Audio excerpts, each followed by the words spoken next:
Let's move this around a little bit. There we go. Morning, folks. Morning. How are we all doing? Did you all have a good weekend? I hope so. I hope you got off the charts. I'm sure lots of you are waking up to snow, or at least frozen roads. Those of you on the East Coast, I hope you're all okay. Big storm over there. All right, as always, we're going to start off in the daily charts, work our way down all the way until we get to the 1 minute. We'll look at NQ, ES, the ETFs. I'll even have a little look at the metals today because they are parabolic and moving, and we'll go from there. But before we do anything else, make sure you've gone through your morning prep, all right? Are you fit and able to trade? Have you done your visualization or your meditation or whatever it is you need to do to get into the zone, all right? If you're not feeling emotionally or physically able to trade, don't trade. Do not be forcing yourself on the charts. Okay, let me have a sip of this and let's get into it. All right, daily. From the daily, what do we have here? All right, we are already having a big drive out. You can see the Sunday opened up weaker. Here's our close Friday. Here's the Sunday's open. There's the dip. Guess what? It's been bid back up again, all right? Coming in all the way back for this gap fill based on the daily and the weekly chart. All right, there's your Sunday open. There's the weakness, and we're already back to exactly where we closed. So nothing's changed. This is very much like I talked about in the newsletter. Remember the newsletter, we also said nothing's changed to here because this is Friday's close last week. This is Friday's close this week. This is where we're at, all right? We're not seeing change in this market. What we are seeing is some sentiment maybe getting ready to position themselves for the big week ahead. Hopefully you all read the newsletter, but volatility will come Wednesday, Thursday, Friday this week, and FOMC into like some big data prints, and of course Mag 7 earnings. All right, so we are in rotation right now. I'd say most of that rotation is happening from 550 to 750, and we can have a look at that on the hourly charts. But just remember, all your EMAs are all here: 50-day, 5-day, 20-day. We're stuck between them until we find acceptance above and above. For a giant squeeze, you have to be careful of getting caught each side of this range. Do not get overly bullish without the ability to hold and go. All right, every time we've come up here, we haven't been able to hold and go. So just be aware of that. Hourlies. Make sure you guys can see all of this. I'll pull this down for you. There we go. All right, hourlies. Here is last week's range, if you want to make a note of this. All right, so previous week low, just under the 300s. Down here, you can see there is a shelf here built out into sort of 420s, which we held on that Sunday flush and reclaimed. Previous week high up into that sort of 820s, 825-ish, all right? That's your value area, all right? That's the rotation from last week. Here is the shelf, and guess what? We're trading just above point of control right now into the edge of the next shelf. If we find acceptance over this morning, over 730, over 750, potential for a drive up to come and retest these sort of 825s. All right, so that was the rotation. This guy here is going to be important. You can see overnight he's already become important. This is where most of the range has been created last week. All right, no acceptance above, no acceptance below. This is your chop fest, 750 to 5, sort of 520, 550. Just call it 750 to 550. All right, 200-point range of choppiness. All right. Acceptance above, maybe we come and take this out. Acceptance below, maybe we come down to here. In here, chop. All right, in there, chop. So just take it easy this morning if we're in there. If we go and have a look at what happened overnight, this is overnight's value. I just put this on because the range was pretty big. Right, you can see that we cannot find acceptance underneath this big pivot into sort of 550, 600. All right, reclaimed. Asia goes sideways, little expansion. London flushes down, swipes everyone out, reclaims back up to the upside. Here are the pivots, all right? 750, 550, and there is a node developing here into 650. So you've basically got 100 points and 100 points. That's it. All right, that's pretty much it until we find acceptance. So what are we looking for? Well, if we're going to find acceptance above 750 and we can base and hold, there's potential to come back up and test last week's weekly range and daily range up towards the 850s. If this is a little look above and fail, you want to be very careful about that. Rotating, remember, this is your chop fest. All right, that is your chop fest in here. If we find acceptance below 550, underneath the 5-day, maybe we come back and retest 4 and maybe even 3s. All right, but again, just like the top side, you need to be careful of a look below and fail and reclaim, because this is what we are likely to see on edges until it proves otherwise. Remember, the move, I would imagine, unless they position early into tech this week, expecting earnings to be good, most of the move will come Wednesday, Thursday, Friday. Okay. You can see here in the 1 minute chart, again, this is just Globex value. No acceptance above so far. No acceptance below. Trading inside Globex.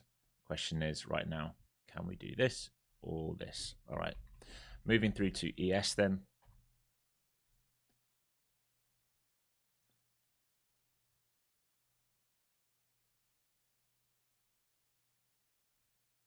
Same kind of story. You can see this is the big trigger. This is why we've got a notification up here. I think that is gap fill, is it? Yes. Still haven't quite filled that gap. So ES might want to be efficient and try and get up to 975. So that's obviously what it's trying right now. We filled this old imbalance down here, which we swept into from Wednesday overnight. There's the flush, run out all the buyers and bid back up. And this is the target up here into 75 right now. So that's what ES is trying to do. Same kind of story.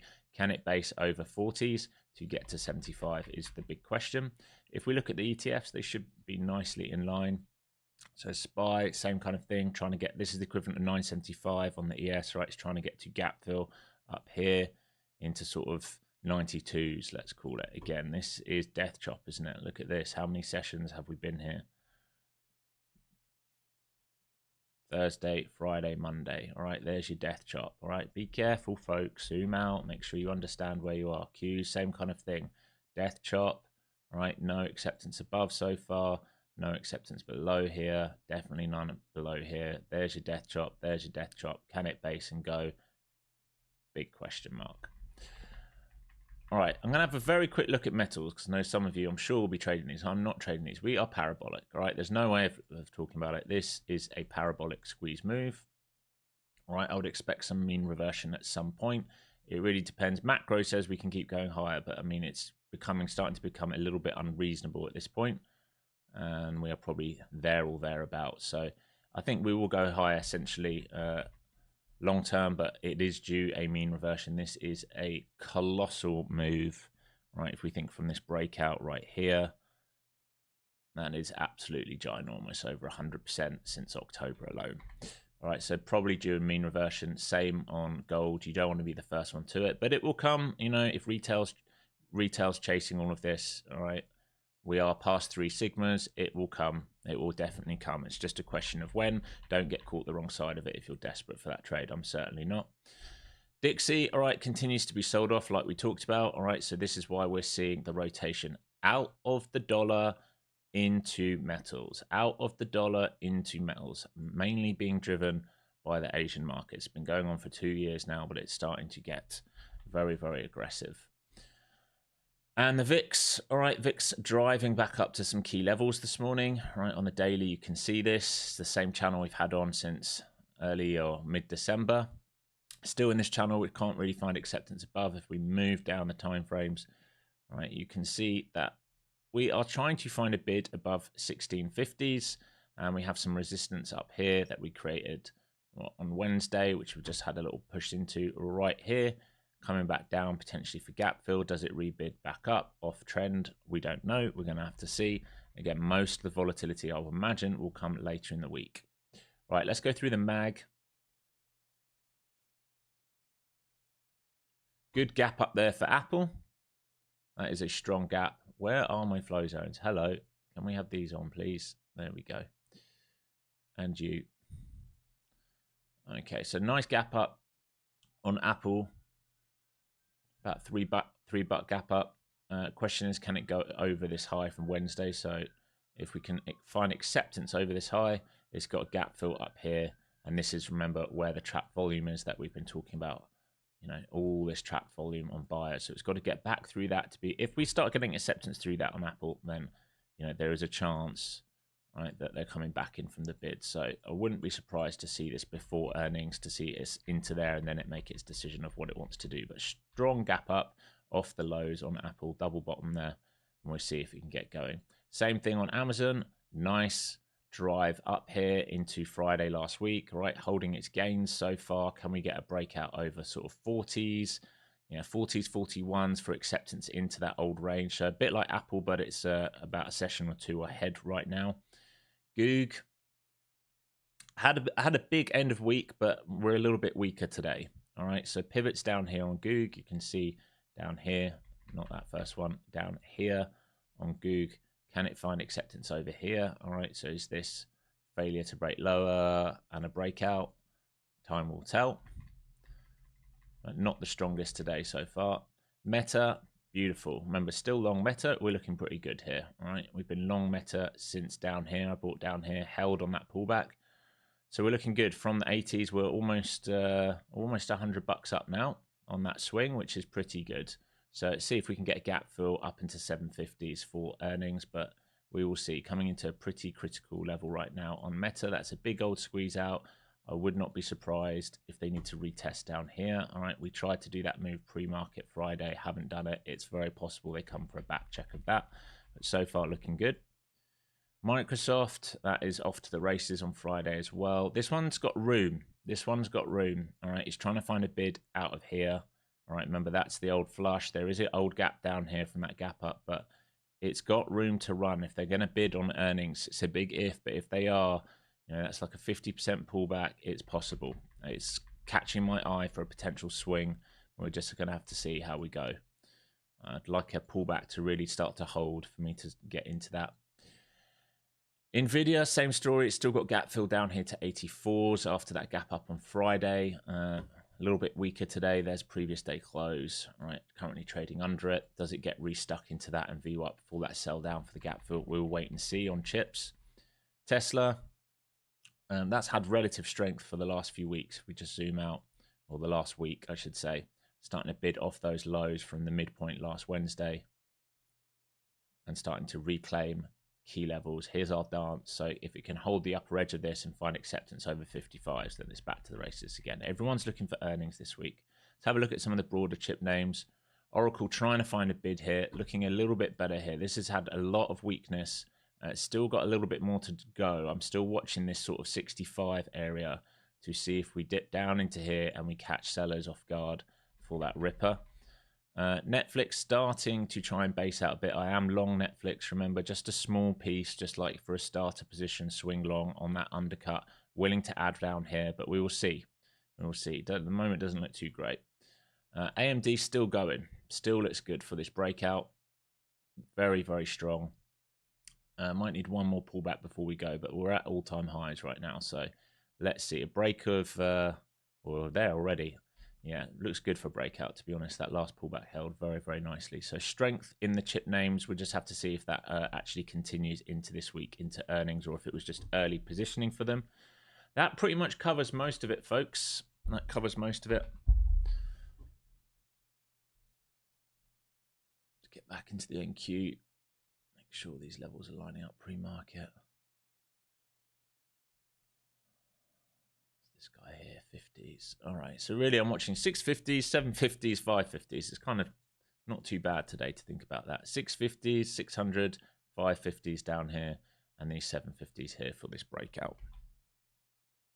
Let's see if we base above anything. Don't be pushing your week too aggressively. All right, it's nice and early in the week. Liquidity will be built, and we will use it. And we will see how we go as we get into these earnings. Big week ahead, right? Don't go blowing yourself out before we even got to the key data points.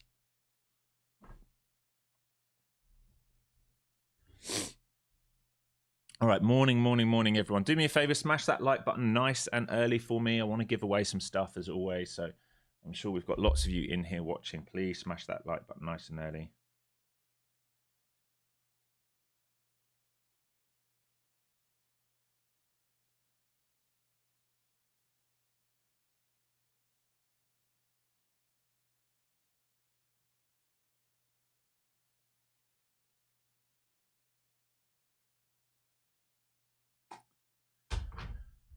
Bias of the day, like I've just literally gone over everything. In a range until it proves otherwise. It's absolutely incredible. Absolutely incredible. And just spent 20 minutes going over where we're at in the market and that we need to find acceptance. People so willing. Just tell me if I can go long and I'll press it.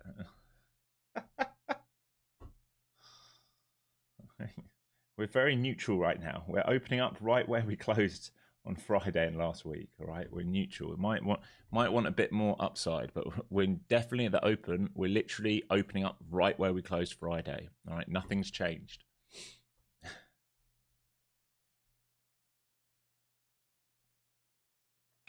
All right, we'll see. It's possible if we find acceptance over this red box, they come for the squeeze up here.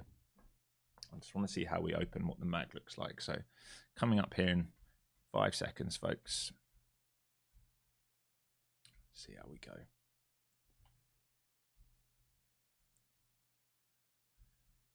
Okay, mixed bag in the mag on the open. Tesla 1% down, Nvidia 0.07% down. Everything else green other than Google's pretty much flat, trying to go red to green. So mag looks okay. The weak one there is Tesla. Strength in the RTY again today on the open. 1/3% up. So sweeping out this liquidity. This was the failed breakout level we talked about. It's possible if they come back down, they're going to look to hold some of these kind of areas. And then we see how we go after that. Let me get volume on here nice and early before I forget. No, wrong one. Where are you? Right here. Actually, just 1 minute. Let's see. Okay, so the same level, 750s. Been the same level. And see if we hold previous week point of control, previous day value area low for a drive back up. And if not, we've got this pivot at 650. And if they lose 650, we'll probably go 550. So just waiting to see. So far, they're trying to find a bid here. ES is trying to go. What's this level on ES? Is this previous week high? Previous week, previous day high coming up, previous week high above that. Gap fill's still there. They're still bidding on ES. So let's see if the market is willing to get going here this morning through this red box. If we can base over this, I'll consider a long. If we can base, not if we just drive. If we base over this, I'll consider this move here. If we keep failing here, if there's a look above and fail again, this move here will be the first rotation. If they bid this back up. If they lose this, 650. So watching here for a trigger long on this squeeze. Here we go. Some guys coming in at the high of day here, some buyers. So in this to see if we can trigger through or not. They're going to need to hold this dip onto 750s, which they're trying to hold so far. ES taking out previous day. So just a little scalp there for me to start the day. And can ES get up to, what's that? Is that previous week above? So next stop for ES would be 69 and then those 75s for the gap fill. Lots of buyers keep coming in here at the highs. Be careful. ES taking the liquidity already. We're trying to see if we can turn this now into a blue box for acceptance higher. This is the question at the moment. The moment is looking okay. There are some sellers caught at these lows, but they keep buying the 57s and 60s here without a drive higher. So just be careful. We're trying to see if we can find acceptance. Here we go. Lovely. All right, let's trade through this then. Be careful because it's the start of the day. I'm not willing to hold too much. I'm just scalping my way through this at the early point of the day, seeing if we can get up into these 800s. That would be lovely if we could.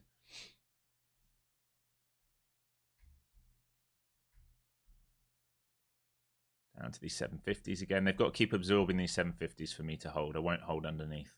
Certainly won't be holding under 740s.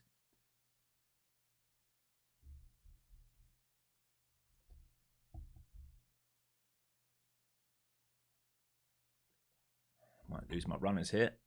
There's 50s, there's 40s. No, out. Out in the runners. So locking in just a couple $100 there, which is fine. Back to this view up. Remember, if we lose this, we can come. This can be a failed look above and fail. And if they lose this, they can rotate all the way back down to here. Remember, we're at the top of the range. We're just trying to see if they want to hold that as a support system.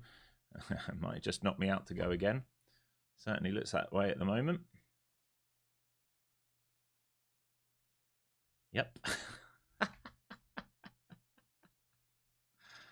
It's like last week on repeat. Last week on repeat. All right, can they find acceptance higher here? The next target is 800 if they can go. Here we go. Lots of buyers keep getting caught up here into 770s. They get through here, we should go 800s. There's 780 on the book and then 800s. Here we go.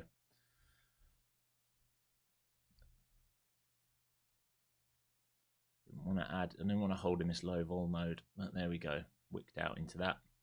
800s next stop. There they go. So here come the 80s through here. We have a little old imbalance here. There's a big seller trying to protect these 80s through here. We should go 800s. Watch ES into previous week high. All right, be careful of a failed breakout here.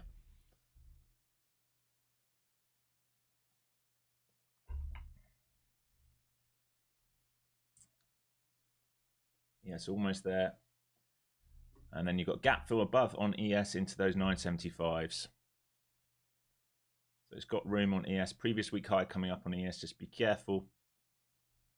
And then you've got gap fill above into 975s. Looks really good here, folks. Those of you who managed to hold this long, that's a really nice move. I got wicked out at the 40s, so made some money, wicked out, and then it went again. I should have given it more room, but there we go. That's what happens when it's the opening drive. All right, 20 more points. Make sure you're paying yourself into these 80s, but you should get higher here. Tesla's still very weak. Rest of the market looks okay. Here we go. Coming for that previous day value area high. If you get through these, so 800s, then 830, and then 845s are your targets. I'm out of this, folks. I got knocked out of it, but if you guys are long, that's where you're looking for.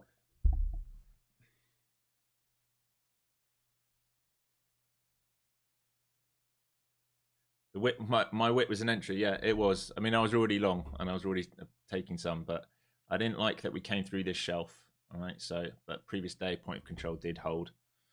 It's just, it is what it is. It is what it is. You know, if we'd held that, maybe I could have given it a couple more points, but it's fine. All right, big seller just came in here, 265 lot. He's now stuck underneath us at 83s, and we are using his pain now to go higher.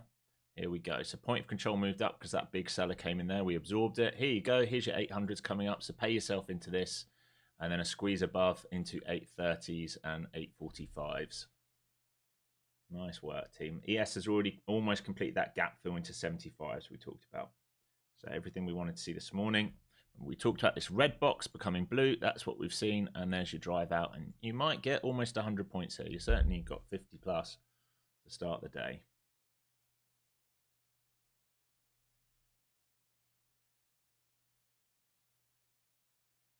So into that psychological level.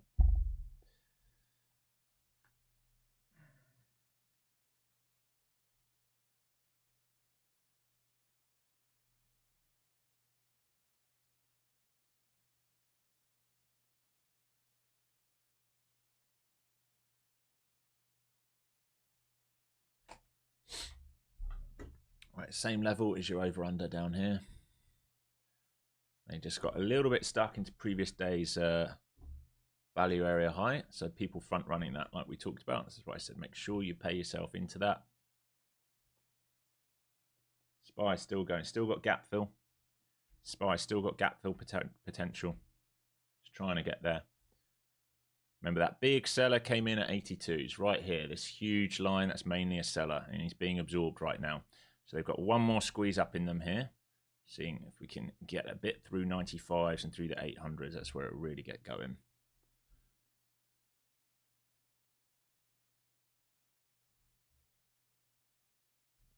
Very close there on the ES. Gap fill into 75s. Very, very, very, very close. You're a couple points away. You're almost there, which means I think we will lift this. I think we will lift this and squeeze through up into this soon. And you must take profit on that move.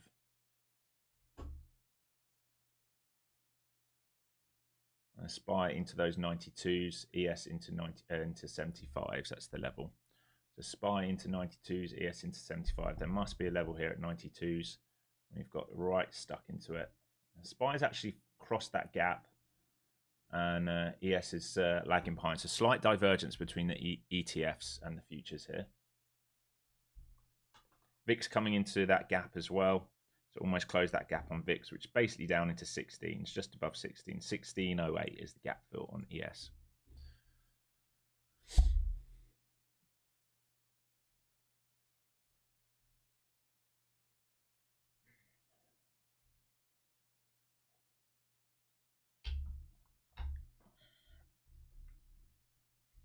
Still got room here.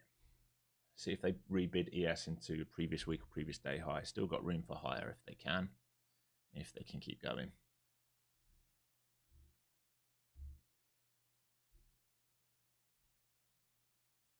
Starting to get a little bit stuck here though. You don't want them to lose these this big level here where that big seller came in, because there'll be a flush all the way back down to 55s, right? So we haven't really retested this since we broke out. We built liquidity, but if they lose this, they can retest this. So I'd be very careful here. Make sure you've locked some in. Remember, we're long from here to here. Hopefully they rebuild this to go for you, but do not let yourself get flushed out and give the whole move back. That's all I'm saying here. Don't let yourself get completely flushed out and give the whole thing back.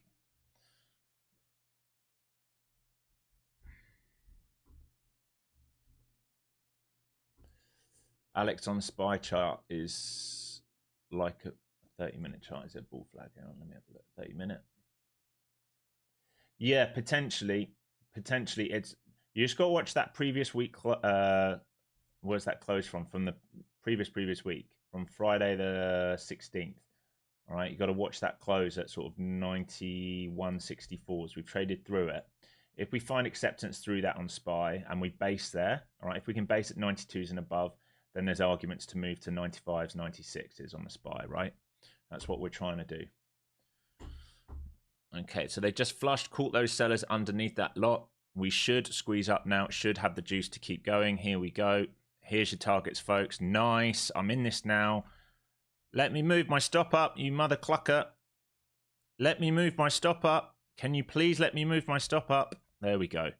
So through the 800s, can we get to 30s? Really nice. So through the 800s, can we get up to here into 30s? So your next TP is 32 and then 45s. And then if we get really lucky, we get into this block all the way up here. But really nice to start the week. Didn't think we'd get this to start the week, but very, very happy with it. So you just got TPs left now, 33s, 45s, and then up into this block here, which takes us back to the point of control from the week starting Jan 12th. ES now filled that gap as well, folks, right? So ES has done its job into 75s that we talked about. So we have an efficient market here, which is great. And we might be done with this once we hit targets.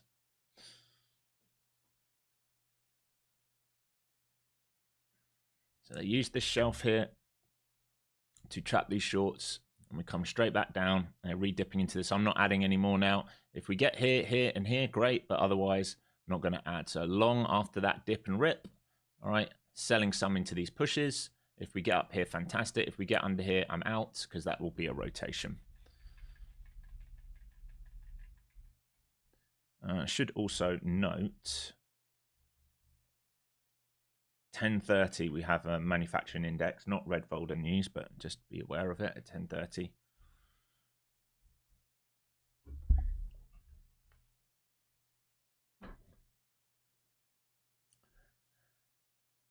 Nice, folks. Yeah, great start today. W's in chat if you caught any of that with me. Holding the flow zones nicely. Can you explain my indicators? On the right hand side is anchored volume, and this right here are my flow zones. They're based on rolling Fibonacci's. Have I got VWAP on here twice? There you go. That's better. Lots of you catching it. Nice. Richard getting it. Dean getting it. Antler Up getting it. Ray, Gene, Matt, Telmus. Lots of you getting it. Love to see it. Great work, guys. Great work.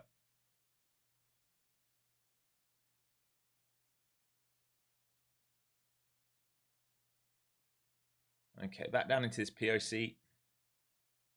Again, it's very possible if they trade under this, there's very possible a rotation back down to 750s where we broke out from. So make sure you're paying yourself. Like, I've locked in my money. I'm good.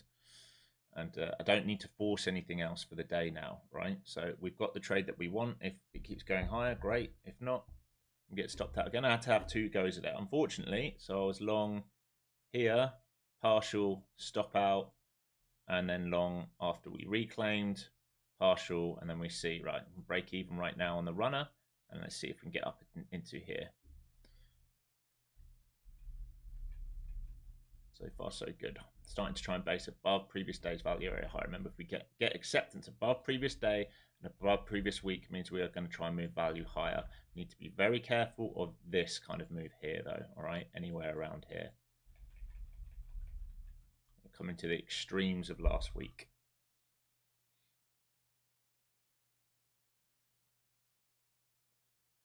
Highlights, I bought both trainings on Friday. How do I join Discord to make TradingView indicator request? At the end of the 20-hour course, if you just scroll down to the bottom of it, there's a module on Discord, and you just do what it says in that module. Just shoot me an email based on what it says, and I'll add you.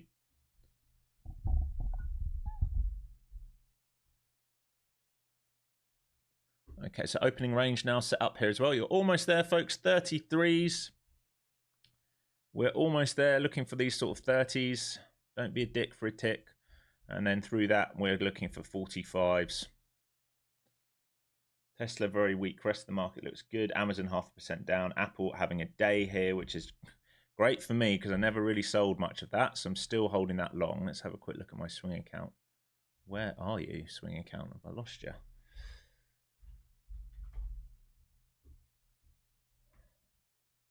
Here we go, folks. So tagging that next TP. And last stop all the way up here at previous week high. Looking good here. So my meta swing now 7% up. Amazon 6% up. AMD have still got a little bit left of that, 53% up, and Apple 17% up. So starting to climb back up on Apple. My Netflix swing is down 5.85, but I've got like no size in that whatsoever. It's just a feeler, so I keep an eye on it.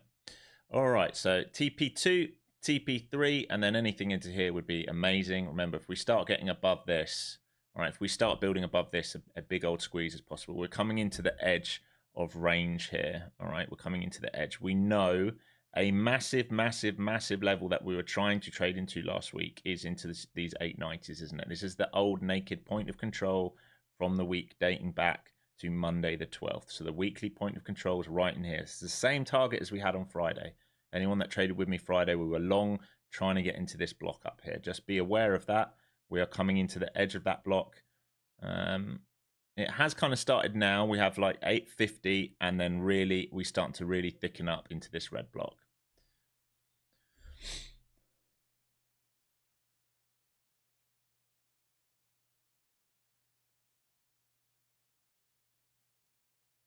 You sent the email yesterday. Can you check that? I'll check my spam. Oh, it's gone to spam. I see you. I'm really sorry. I just checked my spam. I'm glad you just told me that. That's annoying when it puts it in spam. I'm going to email you right now, my friend. It's going to be a very short email. I'm not being rude. It's just because I'm trading. There's Discord for you there, Connell. I must check my spam. I've got to remember to do that.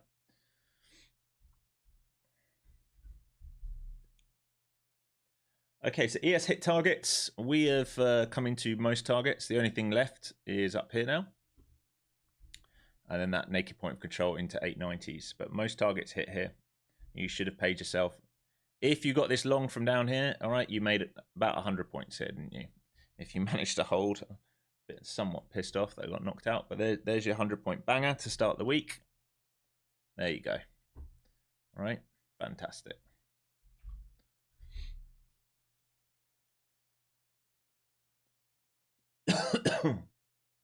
We did just hit all targets. VIX has now closed its gap like we talked about as well. So we've got a nice efficient hit market here to start the day on a Monday. The only thing left really is that previous week high and previous naked POC. It's the only thing left. So if I take you onto the higher time frame chart, where are we? Right. This is the only thing left to come and tag. Same move we tried on Friday. If you remember Friday, we were long from here for this. Today we were long from here for this. All right, if we get acceptance over that, we have a re-squeeze. But here is a big block. This is it's naked. It's our first time visiting it. We don't expect to just fly through it. Okay, so really nice trade. I think this is the first one that we put in Discord this morning as well. Was this the first thing? Try and remember. Yes, so we're almost there.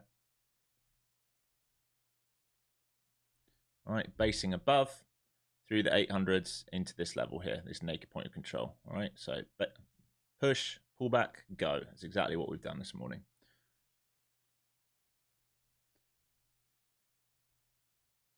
So if we start losing previous day's value area highs, potential for a retest down here into 80s, and if we lose that, potential for a wash down into 750s still. So you should be small size now, managing your position.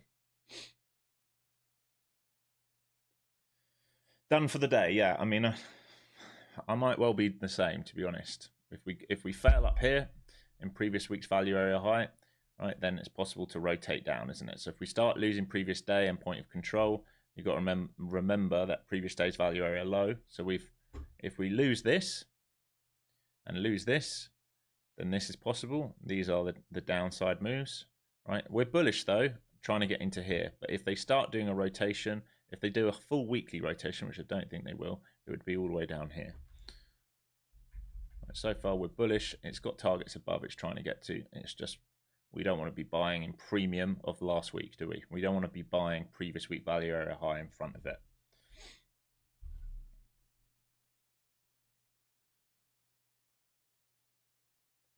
Got super late, was planning to get in at 745, got a 785, only holding 2 macros for that naked point of control. Yeah, exactly the same trade as we looked at Friday, wasn't it, bud? Let's see if they can do it, see if they've got the juice. They can afford to pull back into 750s though. Looking at that sort of 15-minute and hourly, they can afford to pull back into 750s. That's the only thing. So it just depends if they can re-squeeze above previous day, value area high in previous week for that squeeze up. Otherwise, if they need to rebid, all right, the only thing I'd be careful of is if they need to rebid, which is where you're long from, they'll come back for here and then rebid it. And under here, we get weak. But I would imagine bulls will want to either do this or, you know, it might be like this today.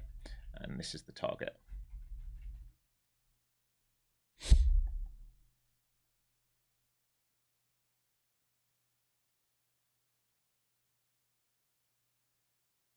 Yeah, the end of the course, Green Otter. Scroll down towards the end of the course.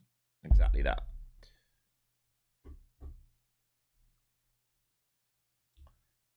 All right, folks.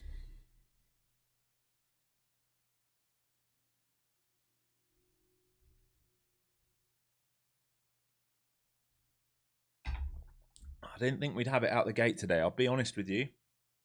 I thought that maybe they'd flush it down and retest this before they bid back up after this sort of grind up. Thought maybe we'd flush down and rebid. It's a strong market to do what it's doing. Still holding flow zones, everything bullish right now, but we are into the top of previous week's value. All right, so this is your resistance, resistance, and resistance up here. So we're long from here or long from here, selling into these pushes. Right, if it can't do this, you need to be really careful. The way they're setting this up is a little bit awkward, building a shelf here. I think they need to complete this, but if they lose it, just don't hold on to it. All right, you do not want to get caught in a flush back down to 750. So as long as they keep bidding this, and potentially this, as long as you sell on the pushes into this, you can always hold a runner in case we go mental today. But I don't think we're likely to push through 900, but you just don't know. If they turn the buy algo on to position themselves long back into tech for the earnings early, it's possible.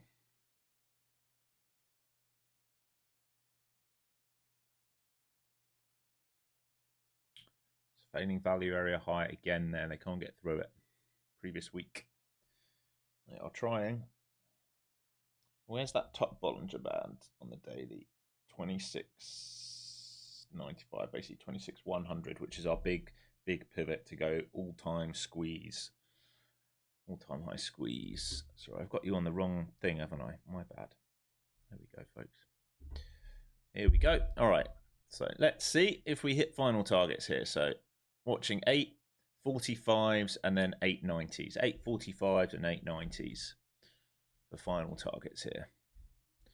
Can we get 845s and 890s? That's what we're looking for, if they're willing to hold it.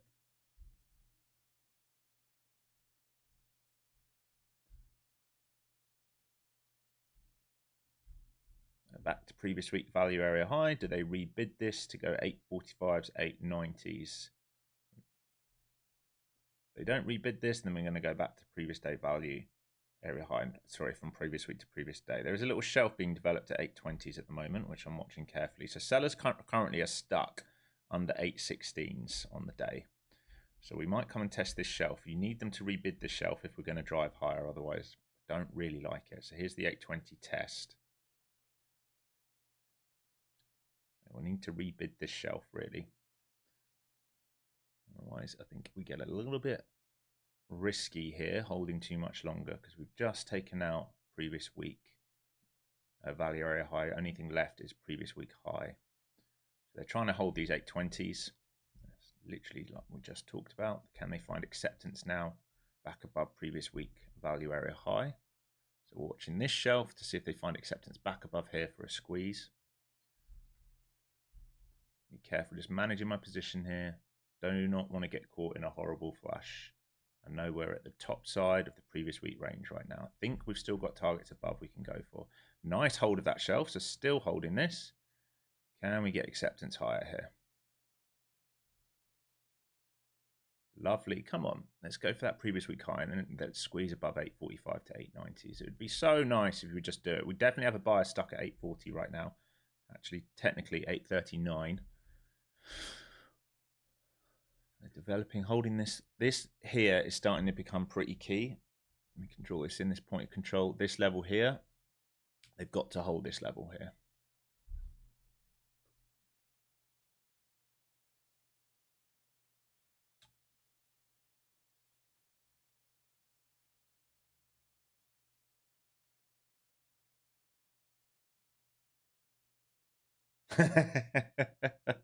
The newsletter.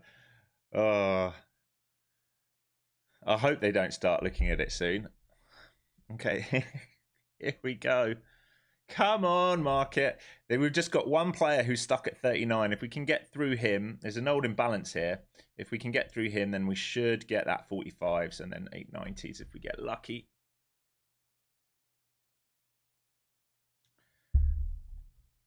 Come on. Red line next target and then up here into 890s. I can put a horizontal line on so we can see exactly where that POC is. It's right here. Right, this is the old naked POC.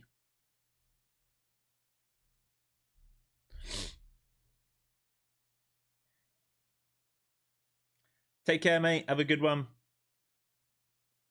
Here we go. Come on, baby. Come on, baby. Give it, give it, give it, give it. Give it, give it, give it, give it. Previous week high. Let's go, baby. All right, 890s, next target. Let's go.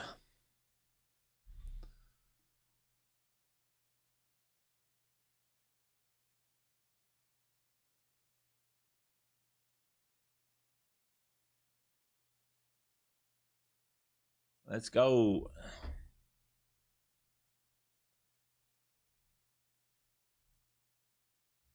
Is there anyone up at 890s? Let me see. 870. Yes, look at this. All right, on Bookmap, big seller up at 900. That's what I want to see. Nice. Hopefully they start adding liquidity up there. So 55s now, we're pushing through 55. 72s on the book. Once we get through there, we should get up into the seller at 900. Just make sure you're moving your stop up and managing your position. All right, this is grinding now, trying to squeeze out. All right, just make sure you're paying yourself in this. All right, what you don't want is this. It's very, very possible. So just be very careful. Manage your position. And most of you are long from this blue box. I got knocked out, so I had to join a little bit later.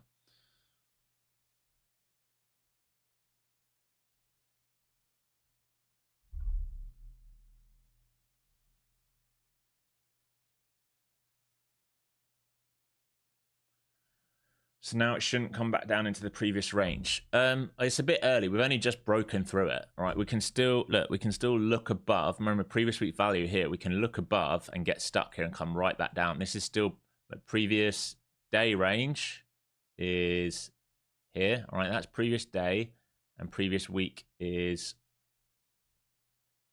here. All right, all we've done is poke through so far. Right, I don't think we haven't like based out yet, have we? We've just poked through. We haven't based out. We haven't dropped, reclaimed, and gone. So we're long for the first move, but I think it's Monday morning. It's far too early to say we're not going to come into the previous week's range. It's far too early to say that. It's only a Monday morning. We've got a whole week ahead. This is definitely the target now. Am I streaming every day or certain days? Found your channel today. Yeah, I stream every day, mate. Monday to Friday. 9:15 Eastern time all the way into lunch. Right, so here comes the retest of these sort of 820s where we built out this shelf. Be careful if they start losing 820s and 800s, certainly a rotation down to 780s and very, very possible all the way down to 750s. This is a squeeze up. We have not retested this. We are still bullish. I'm not telling you to be bearish, right? You are still bullish. I'm just letting you know that if we start to lose these areas here on a retest, this rotation here can happen. Right, until that happens, we're bullish to try and get into here, but just be careful because we're the top side of range. Right, we are deep in last week's premium. Deep in last week's premium.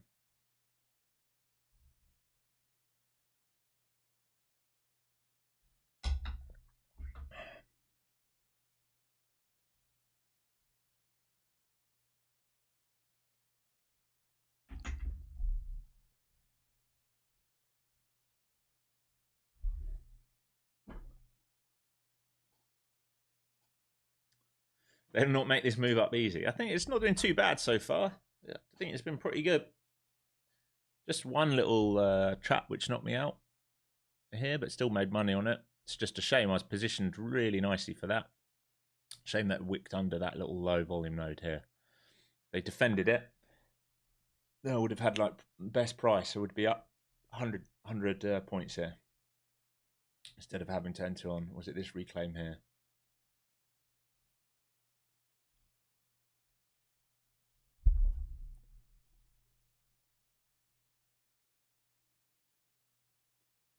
Right, just watch in case you do not want to get caught in this flush. ES possibly going to come back down to New York VWAP here. So this is what I was talking about. Do not let it come and rinse you completely out of it. You must pay yourself.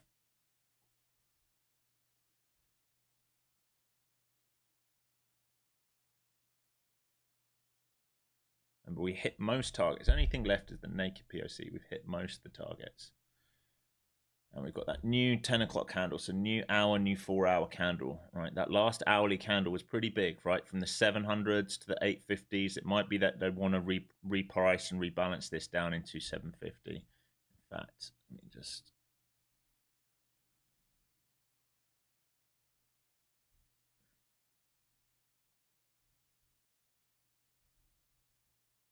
Yeah, 809, big level.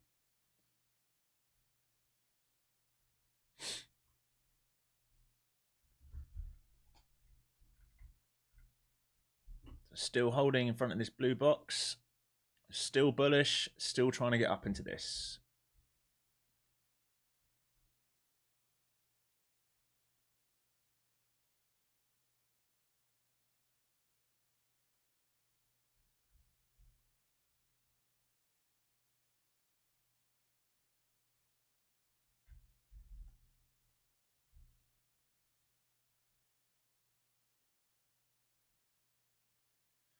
Wouldn't mind a little trap under here.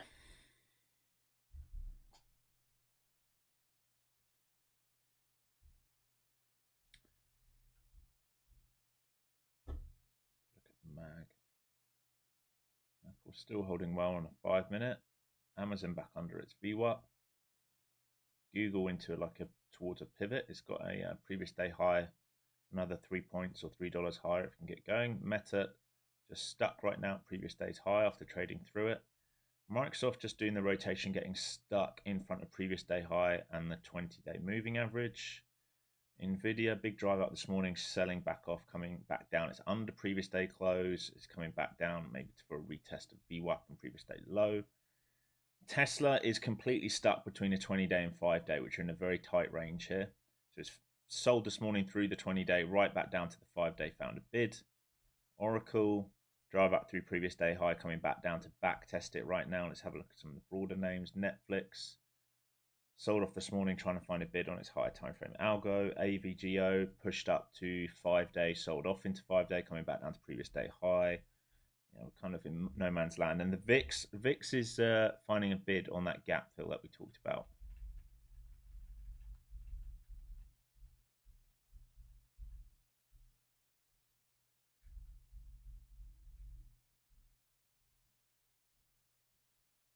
So that gap fill on VIX definitely found a bid. Let's get you onto here.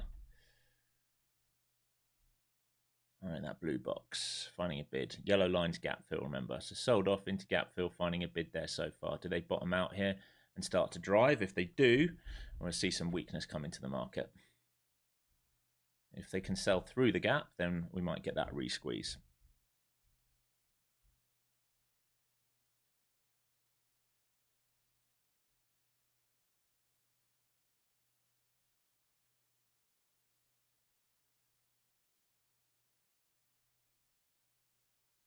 What's up, Tyson?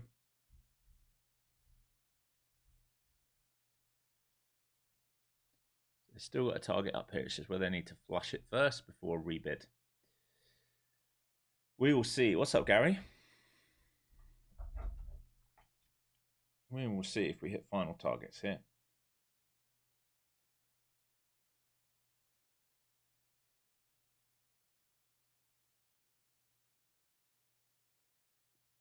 So we've got almost 800 of you watching and only 250 likes. Come on, folks. Doesn't cost you anything. Smash that like button. Most of you are 100 points up right now.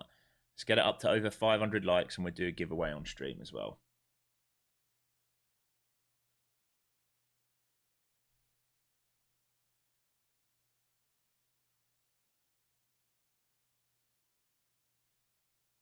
Is the VIX a tradable asset? Yes, it is. Absolutely. It's very tradable. You see most people, smart people, when we see drives over 20s and above, they will just sell the VIX long term because they know it will come back into the teens.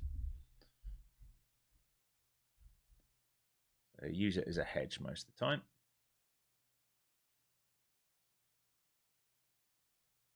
Now sell. No, there's no reason to sell right now. Zero reason to sell. Right, we're getting stuck at this edge, but like you've got no confirmation. We're not under any key levels yet. I mean, look, you do you, but for me, all right, yes, we might come down here, but I'm more interested in selling if we start losing volume. At the moment, we're building volume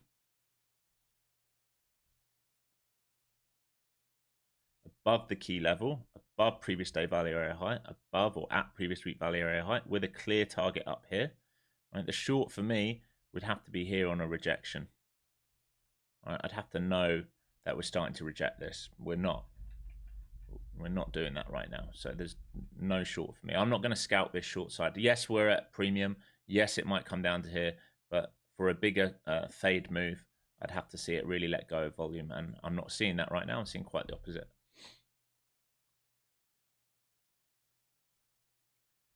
The orb is 15 minutes. This white line is 15-minute orb that's set. But you can change it with the indicator to wherever you want.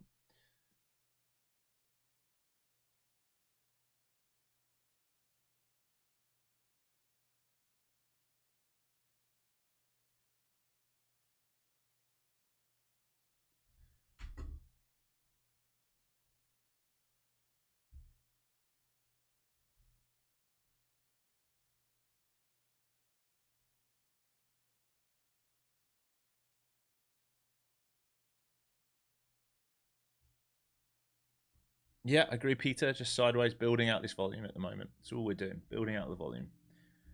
It wants to move higher. It's just whether it needs to trap first before we do it.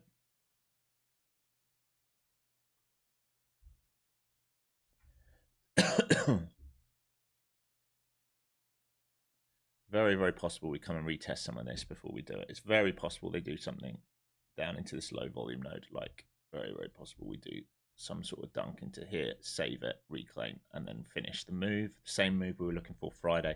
Even this will be the same as what we were looking for Friday, and it didn't happen Friday. We sold on our push. If we remember, those who traded with me Friday, it was exactly the same move. Here was the move Friday. We caught it, I think it was here, wasn't it? Here, and an add, and we sold into this. And then I was saying I would like to see it do something like this to complete the move, or this. And all we did was go sideways Friday, sell back off into range. So we're exactly the same level. If we look at where we're trying to trade into, it's exactly the same level. This is identical to Friday. It's just, can we base above, come up to here? Can we do the move I was looking for Friday, which we never completed? It's the question right now. Or are they just going to trade the edge and go back into the dance? Hopefully not. It would be nice if we moved out of range.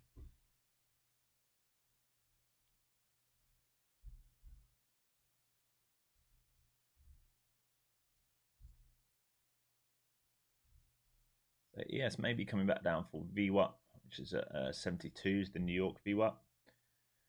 SPY can afford a previous day high recheck back into sort of 90s, 91s. And we can afford to come back down into these 800s. It can afford to come down to 780. You can see the shelf here where that seller got trapped if it really wants to. This blue box here may very well be defended. We will see. I'm willing to play trap to get long if it's willing to do it. Here's the flush right back down. So this, just like Friday, watching this into previous day value area high and VWAP. And the big pivot here is 780s. That's where that seller came in. So they're rebidding previous day value area high for now. They are stacking underneath. It might very well lose this bid and come for a flush. And then I'll see if they want to trap or not into this low volume node, which we literally just talked about. So we will see. Time will tell what they want to do. Here's previous day value area high.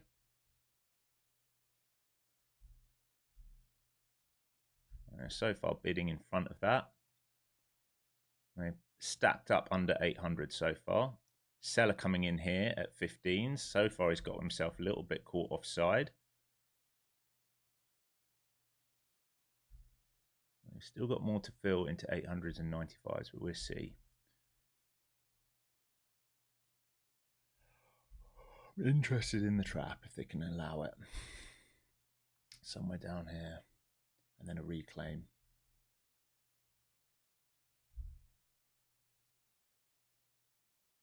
Big buyer coming in here. They're trying to resell 40s right now. So here's the potential trap if they can squeeze back over previous week value area high. But it's where they're going to try and sell 30s and 40s right now. It's where they resold the first breakdown. I really want to see this flush under 800 before a reclaim would be the most ideal scenario here. I'd say as long as they protect 90s to 82s, the buyers, then they will remain in control. And this will be a pullback which can still be ripped higher. And if they start losing all this, certainly if they lose this, the move back down to 750s is possible. We haven't rechecked that since we bid off it. So we break out. We haven't actually rechecked it. It's possible they go for the recheck. But if buyers want to really hold momentum, they're going to want to bid somewhere in here, all right, for a kind of trap play like this to move back up. If they lose this, the rotation to 50s is possible. That can still be a higher time frame buy, but if they lose that, then it's a failed look above again, just like Friday. So we will see into these areas of interest now. I'm just going to watch the tape. Come on, Bookmap, what's going on here?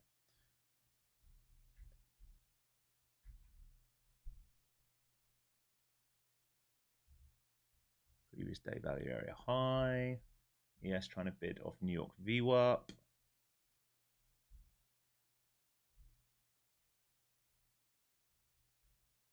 You can't get under previous day value area high yet. Still bidding off that VWAP and previous day value area high. Sellers came in here under 17s. Here comes the squeeze back up. All right, let's see. We can get what we want here. Yep, let's go then. See if we can get back through previous week. Nice. All right, VPOC now at 40s. Squeeze through that, and we're going to go back for the highs. So we can complete this move up here if we can force this bid through now. If we've trapped enough sellers there underneath the 17s, just like we talked about. The trap can be under here.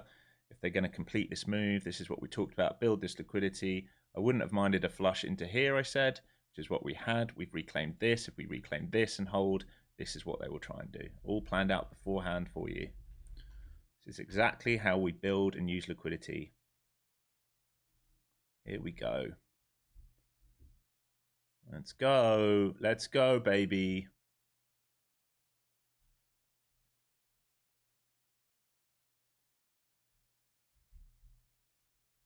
Seller at 40s. We just want to see us run through 40s here aggressively, and then we should lift 55s and go. There is this passive seller here at 40s. He's actually, they're selling in front of him at the moment. Come on. There's a bid at 20. I'd like to see this bid at 20 step up to 30. Don't really want them to drop back down to 20. I'd like to see this bid just step up and force us through 40s and 45s. ES going for higher daybreak as well. VIX flushing underneath PDC. So we're in sync here. We look good. Just want to see a bid step up and take these 40 players out, and then we should see. Here we go. Let's fucking go. Thank you. Thank you. Thank you.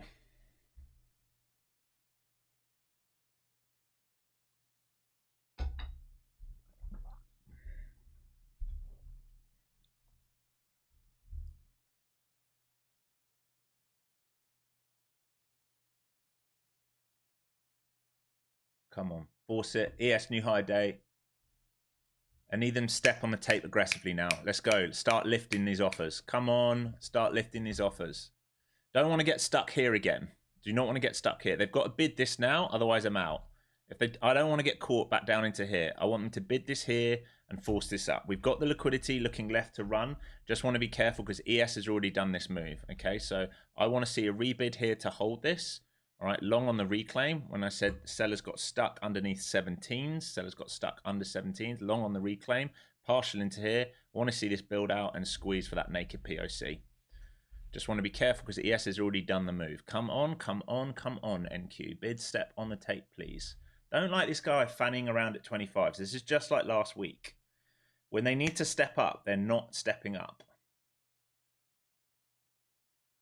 Yeah, I'm going to cut this on the runner. Out on runner.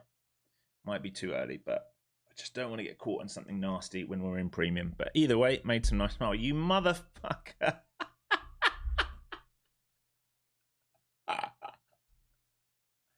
As soon as I said that, the 25 bid stepped into 30. As soon as I cut it. Oh, you gotta laugh, Alex. Your timing's so shit at the moment, mate. Your timing's so shit. Your timing's so shit. This will go now, naked POC. This will fucking rip.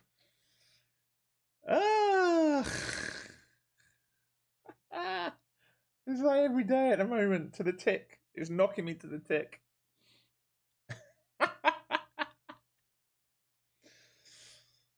Oh, it's funny. It's funny. I'd be looking for 900s now, basically. 890, 900s. I'm out of this now. It's just fucking done me again. But I think you'll get 890s, 900s now. Oh, folks.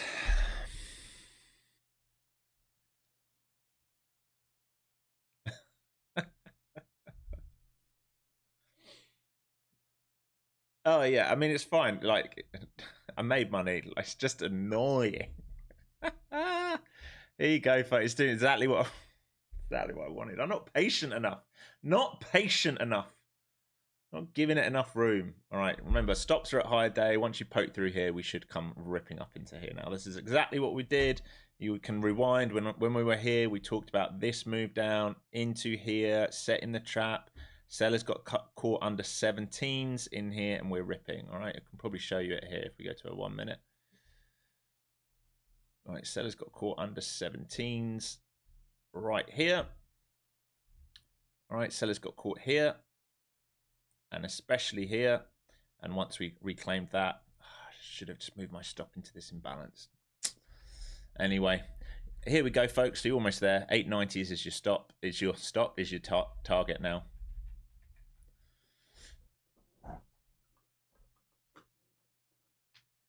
It feels personal. Yeah, it does. It does. To be honest, it's just poor trading from me, if I'm honest. I probably just should have given that a bit more room. I just didn't want to get caught because they failed there 3 times. Right, I wanted them to hold value here for that rotation. I didn't want to get caught if they flushed back down here in a horrible stop run.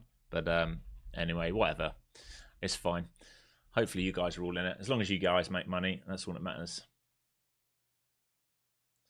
So 890s is the target for you guys. All right, 890s, 900. We've got liquidity up there. There was a guy at 900. Let's have a look if he's still there. He is still there. 100 lot just sat there all day. In fact, he's added some size on in the last minute.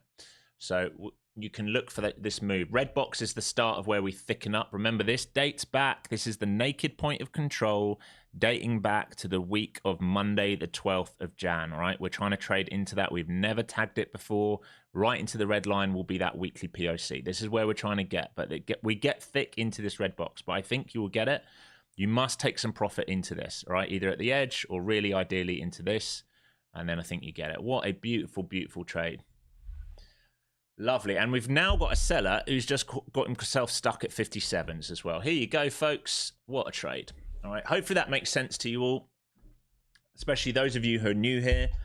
You might be thinking, how did he see that? How did he know it's going to happen? It's just too many years of experience, too many grey hairs, understanding how we build liquidity. The longer you're here, the easier it's going to get for you to understand what I'm looking for and why I said I wouldn't be short unless we lose all of this on a retest. All right, so some of you were looking for shorts. Did we ever do this move here? All right, did we ever fail underneath, turn this into red and fade? No, we didn't. We faked it and did this. We used this liquidity. Here's your target, folks, and you can hold runners above here. Congratulations, fantastic trade. This is your low-hanging fruit for the day gone. All right, this is the low-hanging fruit. Your trades from here on out get much, much harder to take, all right, because you're just tagging into low-hanging fruit now.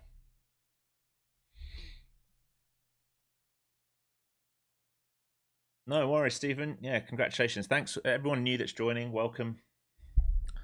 All right, if you're new joining here, what I try and do that separates me from the other traders you might see on YouTube is I try and educate you as I go. All right, I try and make you understand what I'm looking for and why, rather than just saying I'm long here because it's a flag or some bullshit like that.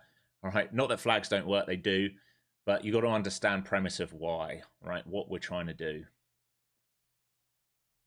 Here we go. Beautiful, beautiful, beautiful moves. So there you go. Getting stuck right into that level, aren't we? Right into the naked point of control. So you should have taken some profit into this red line. There's a reason there's a red line there. It's not just random on the chart. All right. It is a very, very thick area. And if we lift through this red box now, I will tell you, if we lift through this and we base above, then we can look for these targets here. I'll thicken this up a little bit and make sure we've got it.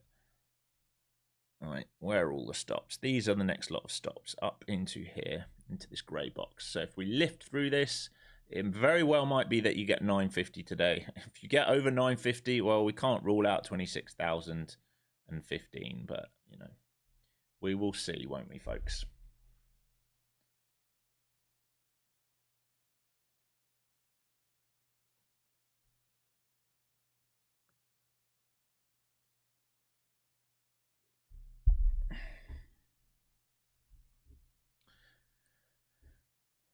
No, short from here. No, why? I've got to drill you guys on that. Why short? No shorts. Why are you trying to get short? What is there in this market that's telling you to get short right now? Nothing. Okay, you're into an area of interest, but, you know, what is short about this? What is short about this on an hour? Look at an hourly chart. What is short about that?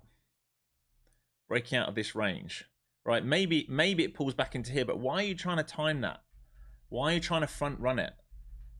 Have you left any volume? No. Don't guess. Look, trend up. Lower time frame up. Higher time frame up. We're in a buy since pre-market. All right. Don't be trying to guess tops. It's the easiest way to get yourself caught. All right. Do not be doing that. Trying to help you here. This is talking from a guy who had that habit. All right. I'm trying to drill that habit out of you. That's exactly how I used to lose all my money.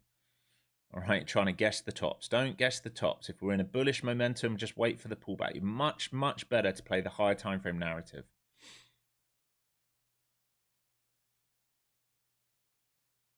How do you join Discord? You have to do the 20-hour course. All right, I have a 20-hour course on demand. It comes with a version of the Flow Zones and Discord. It's it should be $699, but I don't know if he's adjusted it yet. But it's probably $649 right now, if not. One-time fee. Nice, Larry. Good work. Can you go over your daily value area settings? They're just normal settings. Just 70% of previous day's volume, but I'm always looking at the New York session, right? I don't really care about overnight.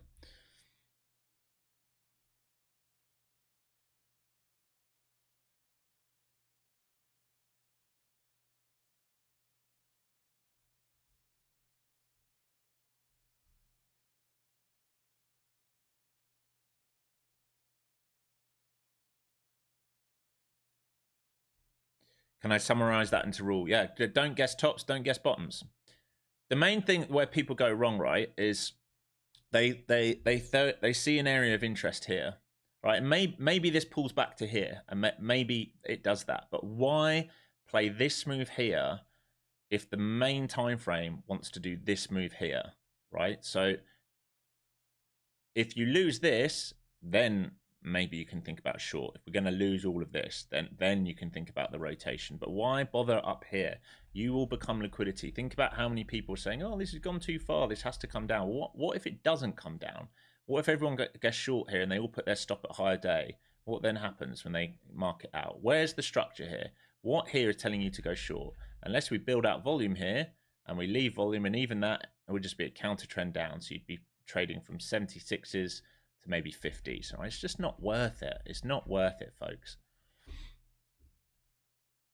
Do I have a discount code for the course? Not right now. No worries, Ray. Yeah, everything's covered in that course. 20 hours. It's quite efficient. It's a lot to go through. All right, so back to flow zones. Like I said, it might be that they come back and back test some of this now. We can have a look at that high of day. What was left at high of day? Not much of an auction up there. And you can see this imbalance starting to be bid on again. So I'm not convinced high of day is in yet, but we will see.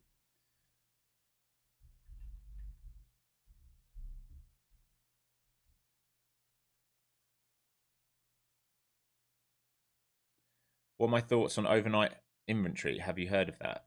Have I heard of overnight inventory? Yeah, it's just Globex. I mean, we're gapping up over Globex. All right, so here's your Globex. Here's your overnight inventory. All right. Fail break into key level, reclaimed, held, Globex low, grind, held, breakout of Globex, up to top side of weekly. Inventory's net long. Look, net long, net long, net long, net long. Anyone who is short overnight was short from 740s. Remember, 750s, if you were here pre-market, 750s to 550s was the rotation. Above that and a hold is bullish. All right, look above and a fail is bearish for rotation. Look below 550s and a fail is bullish rotation. Look below 550s and rejection is bearish rotation. All right, there's your box. There's bullish. There's bearish. That's your dead man zone. That's where you get chopped up.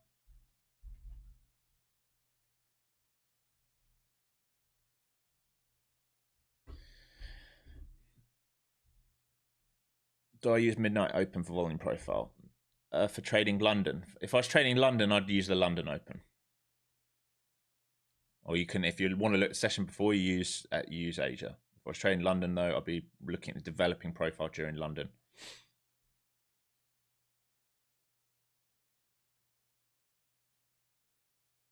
I don't know who Jay Fronman is. Sorry, Tono. No idea.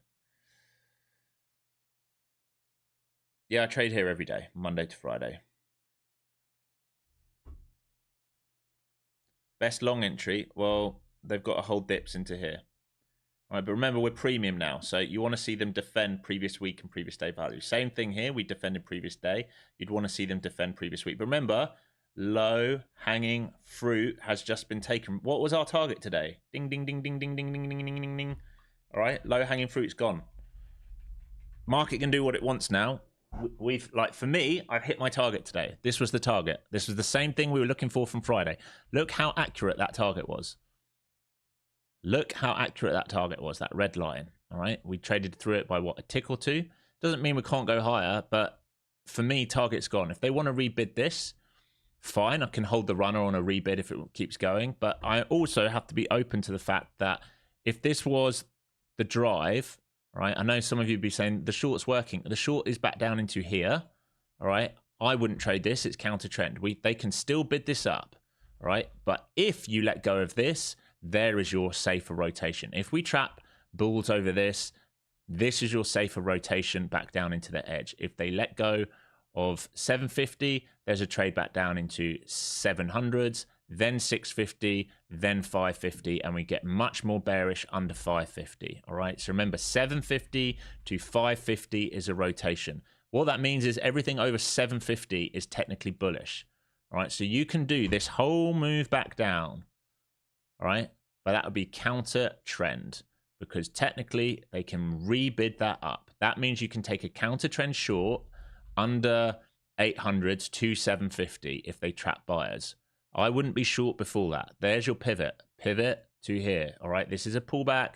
It can hold. If they lose this, there's a short here. If they lose 750, then you can trade. If you really want to trade inside the range, you can trade 750 to 550. I'm going to avoid this week as much as possible 550 750. I really don't want to trade in here. So I would like bulls to be above this and I'd like bears to be below this. I will trade failed breakouts back inside and I will trade failed breakouts back down, but I will not enter inside that range, or I'll do my best not to. And if that doesn't make sense to you, I've probably got some stuff for free on YouTube on higher time frame, lower time frame. All right, let's pass Apex eval with that move. Nice, congratulations. Full forward out, 100 points in that move. Great call as always, Alex. Nice work, mate. Nice work. Yeah, you were long from 85s, weren't you? You wanted 45s and got in late and joined at 85s. That's a nice move. Same as me. I was actually long from 45s, knocked out, rejoined 85s basically for that move out and job done. Done for the day, Alex. Thank you so much. I'm green 320 on each PA. Have a wonderful day. And you, pretty tidy market today. Shoulders held, gave good clean moves off the edges. Have a great day. And you, Rob, nice work. Looking short here would be high risk, low reward. It'd be a high risk, high reward if it worked. I mean, it's probably only low reward, but like, you know, if you were short here and you got lucky, you'd get down into this. If you got really lucky, you'd get down lower. But there's nothing to say it's going to do that for me. Look at this. This here is what's key, right? This is what's key now for the day, right? Do we trade underneath that or do we hold that and go again?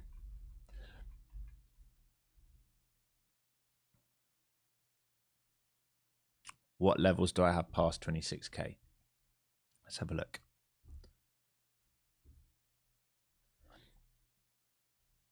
This chart right here, guys. All right, so this move here will be sort of into stops at 930 to 960. The edge of it is actually at 26,000 and let's just call it 20.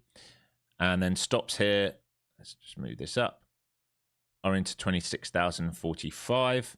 And then we have a ton of stops above here into 100. So if we think about this move here, all right, if we just pull this back, all right, this is where, if we talk about a range, a bigger range, all right, a bigger range, the big range in this market right now is here. All right, if we think about from November, right, November, bottom side of the range, top side of the range, bottom side of the range, mean reversion, underneath the range, look below and fail, reclaim the range, held the dip, top side of the range, top, top, top, fail, mean reversion, bottom side of the range, mean reversion, mean reversion, mean reversion, top side of the range, mean reversion, top side of the range, bottom side of the range, mean reversion, right? Does that make sense to you? Here's your middle, right? Look how much we're trading around this core of the middle, right? We can't get under and we can't get over. So over 26,000, what are we looking for? Basically 120s, 150s. If they do this, I can tell you massive all-time highs are likely to happen unless they do a very quick look and a huge flush. But if they base over all these stops, think about all these stops from November, December, January. If they do this, think about how much liquidity is in here. All right, how much liquidity is in here. We will absolutely rip faces. All right, the same thing if they look above and then they fail under here, they will absolutely tank this, but probably back down towards the 200-day moving average. All right, because we have so much liquidity being built in a sideways market. All right, even if you think about the beginning of the day when we talked about on the daily chart. Right, we go back to the daily chart. Right, look how tight we are getting. You can see the edge of this range. I've basically got it drawn out. Blue box, red box. Look at the Bollingers. They're getting so tight. When we're healthy, Bollingers are nice and wide. Now the Bollingers are very tight. 20-day, 50-day, 5-day. Everything's tight here. All right, so we're trading away from the mean towards the top side. If we find acceptance here, all right, and the bulls trend up and the SMA support, then we can go back to all-time highs. All right, if they reject this again, and we go back into that range trade. If they get under here, this is the flush where we can maybe get towards this 200, which by the time we do that, if we do it, it's probably going to be very close to this wick. All right, so this is often a higher time frame trigger long. We have not hit that since here, May 23rd. All right, June, July, August, September, October, November, December, January. It's already been 8 months. I can't see it happening right now in the next few days. So it's probably going to be 9 or 10 months before we even get anywhere close. But we are building out a huge amount of liquidity up here for months and months and months and months. It's really important you understand what the market's trying to do.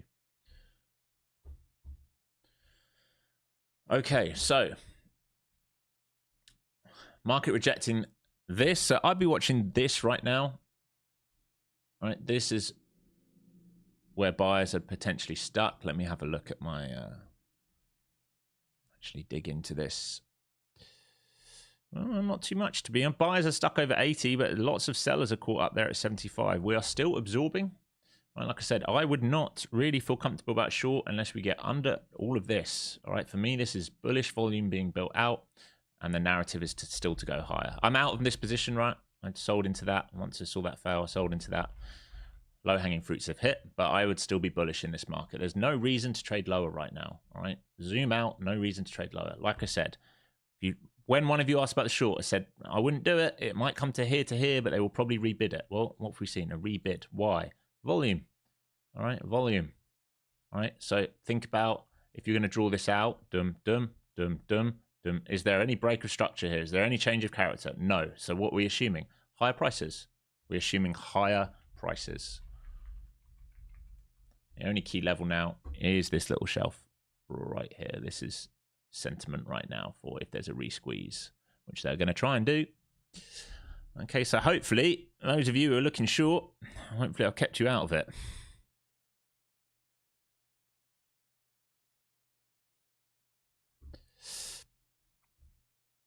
Hey, Alex, still working my way through the course. Question for you. That may be your answer as you finish up. But do you have any volume minimums that you look at to keep an eye out for the market? No, not really. But what I'm looking for is outliers, right? So what I'm always looking for is outliers. I don't really care about the small, intricate volumes. But like if I'm looking for someone stuck, I'm looking for him to be stuck as an outlier. So like on the delta, right, I'd be looking for them to be stuck here. So if we zoom up right now, there's nothing like huge out of place, but maybe if we go downside, we might see some players of bigger size that are stuck. So we can see buyers stepped in here. Here we go. So sellers are stuck here from 57. So I know 57s and 56s is a big level where sellers got stuck. All right, so I'm looking for outliers, the wrong side of the tape. And you can either use the DOM to do that, or you can use Footprint, or you can use Bookmap, whatever you're comfortable with. I'm looking for bigger lot sizes outliers, because that's when we're going to get a move, right? You're going to need lots of people stuck. What time frame do I use to trade? Well, I execute on an M1, but I'm looking at hourlies and 5 minutes most of the time.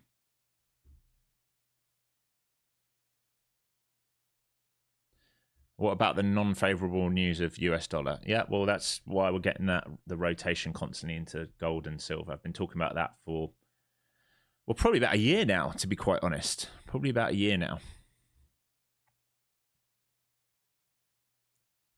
What are the blue boxes? Potential demand areas, right? So red boxes, potential supply areas. Blue boxes, potential demand areas. Grey boxes, just little volume shelves that I draw on. Yeah, initial balance now set. You're quite right. Purple line on the top of your screen and bottom screen is your IB for the day now.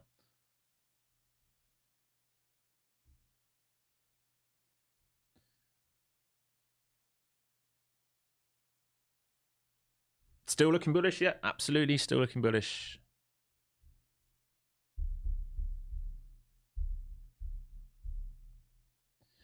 Oh, Duo, I can show you the trades today. So I was long here. Let me draw them on the screen for you. So I was long here, sold here, and then knocked out break even on the runner, and then re-entered on this reclaim with target up here. And added a piece into that.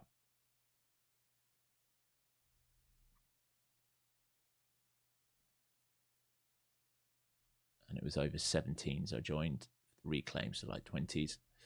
Well, here I'm now flat. Those were the plays today.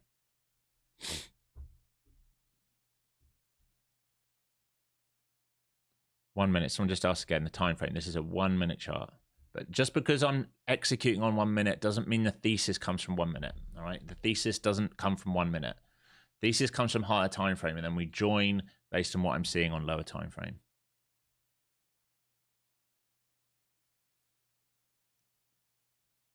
Is that special volume profile? This, right, it's just anchored to the 930. It's just completely free tool on TradingView right here. Anchored volume profile. That's all it is, anchored to a 930 print.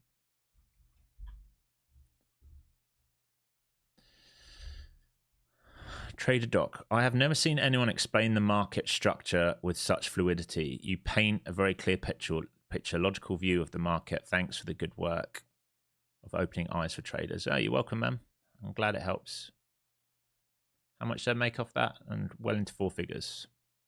Well into 4 figures. You talk about runners. So how many contracts would you recommend someone new to your system? Rick, I don't. That is dependent on, right, a few things. What size account you're trading, what you're willing to risk on each trade, all those. If you're trading like a prop firm in a 50K account, you only need to start with 2 or 3 micros, right? 2 or 3 micros, like sell one on the push, knockout. 2 or 3 micros, sell one on the push, hold the runner, sell one on an extension, sell the top, add in here, sell the top, like sell half into this break and the rest into here. Right, you won't need more than that. If you get 2 or 3 micros to go 100 plus points for you, that's 600 points on a 50K account. You do not need more than that. Not in this market when we're getting 100 plus point moves numerous times a day. And if you go up in account size or you start to get above your buffer, then you can start moving to 5 to 6 to 7 to 1 minute, etc., etc.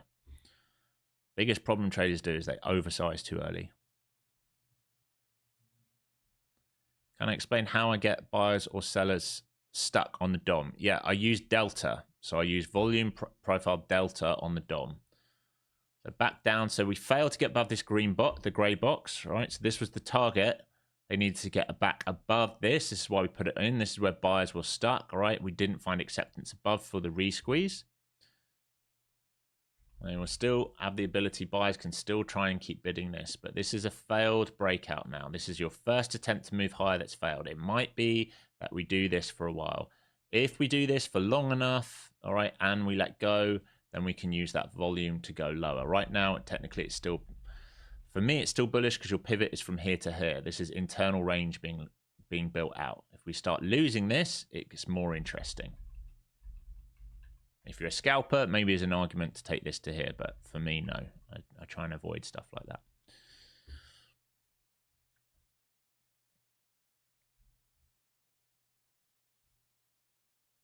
How many props? 5 different prop firms I trade with at the moment. What DOM do I use? Just this one here on Bookmap.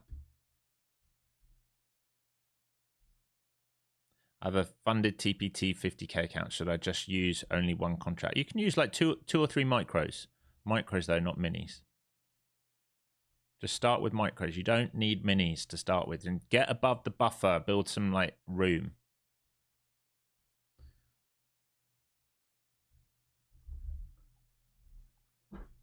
ES back into its VWAP now. VIX trying to reclaim its PDC. I'm just going to get a refill on my drink here, folks, because we've already been here for what, almost probably over 2 hours now. 800 of you live. Smash that like button. Let's get this over 500. We're going to give away some Apex accounts and maybe some courses as well. Be right back.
Okay, so they're still rebidding this.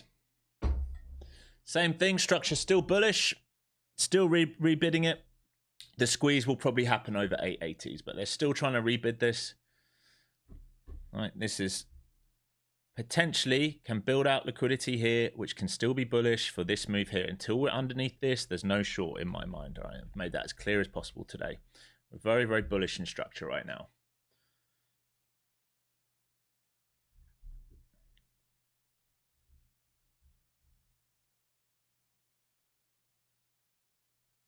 Yes, 10 micros is 1 minute, correct. Correct. Hi, Alex. The bar graph at the bottom of your screen, which is helpful for beginner traders. If so, what indicators would it fall under on top set? This is volume. So there's two, right? So this is delta, all right? And this is volume, all right? So the bottom one, that would just be some type of volume profile, volume indicator on top step. I don't know if they have delta. I don't trade with them. You'd have to check. But this is delta, all right? What DOM do I use? I think you just asked that a minute ago. I use the one right above me on Bookmap, right? So the ladder you see on the top right-hand side of my screen, that's the DOM that I use.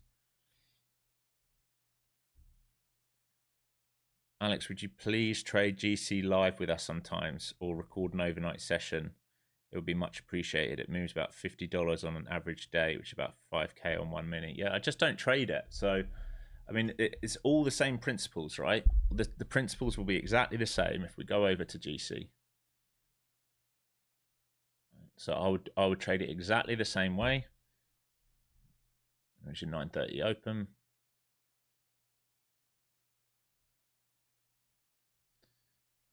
All right, so that's your dance right now. I'd be going from higher time frame. You can see a clear pivot here. So this is the low that made this high. All right, we're trading inside Globex. I'd be very careful about building an overnight range. If you start to lose this, is where it gets more interesting. And right now, inside the New York session, you have a look below and fail of value. All right, and they're trying to bid back up to the midpoint right here. Right, and they find acceptance of it, they come to the top side. And if we find acceptance over that, then they come to the top side of Globex because they have lots of stops to run. All right, it's exactly the same principles. You don't need me. You don't need me. You just trade it the same way. The markets move the same way. No market moves a different way. We all move the same way. Right, we bid up the same way, we sell off the same way. The only difference is the personality of the market. Why? Because that depends who's interested in the market. So NQ, volatile, likes to run stops, especially Alex's stops, right? Likes to overextend through some levels a bit more. ES, this thickest traded market in the world, so probably respects levels a bit more. So if there's a shelf, it's probably going to bid off that shelf. It's probably not going to swipe through the shelf and reclaim the same way as NQ does, right? I passed 4 funded accounts and still only trade 2 micros. Sometimes I scale out of 3 micros, but that's max. It's all you need. Honestly, it's all you need. That's your biggest friend. If you move to minis, you got to do it A, when you're a very good trader and very confident, or B, when you've built the buffer. If you move to minis too early, you are a prop firm's best friend because you are likely to get caught in something. I would actually love to trade the cattle market. The one I was looking at last year was is it cacao? Cacao.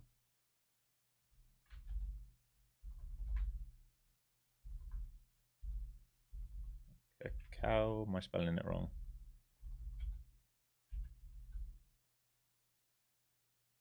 I can't see it. Why am I being stupid?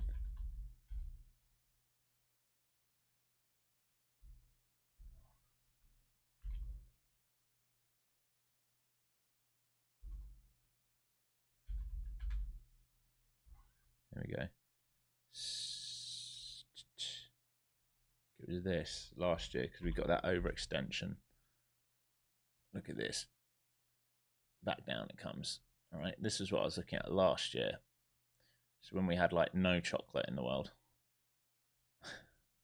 Big old ripper.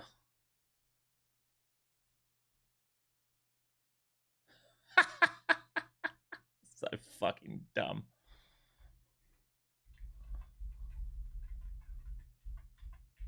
So dumb. All right, back to that grey box. Edge of value on the day. If you get squeezed through this, so the things I'll be considering now is still bullish, but you're coming into premium. So like if you rebid this, you want to be selling some into this and then holding runners. Here, you want to see a base and hold above it for expansion. If you're going to get that IB rotation, then you're going to see that failed break and then come back inside. And if you're going to play the IB trade specifically, then you'd be looking for that trade back towards VWAP. But just be cautious on that today, the way we've built out. Very, very thick underneath.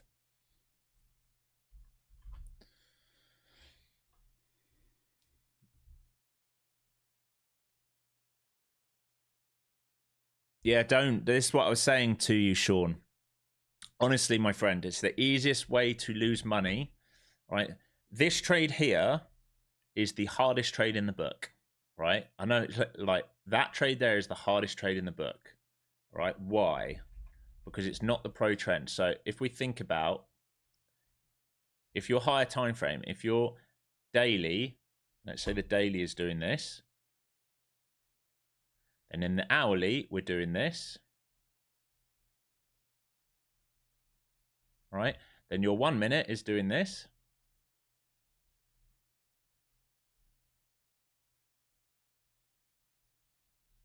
Yeah.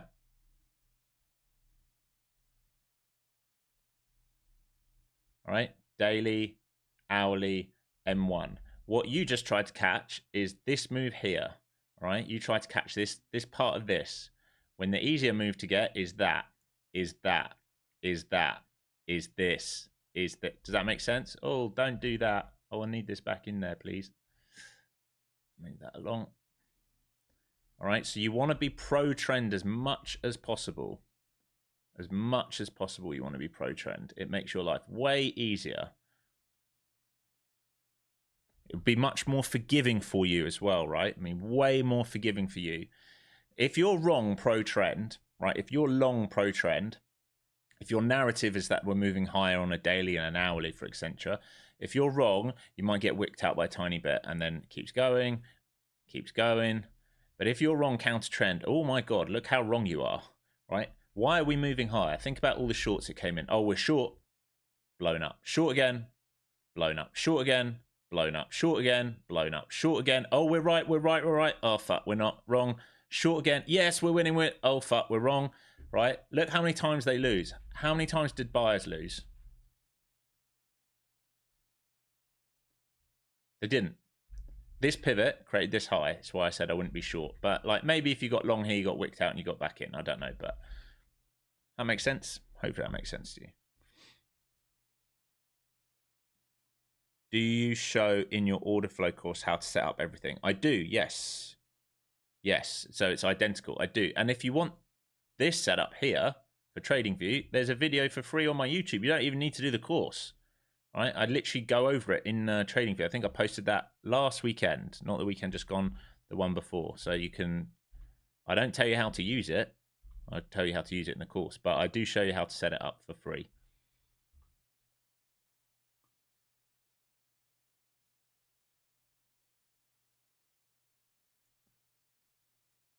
I'm short 25526. Should I just take my loss? So you're swing short from down here.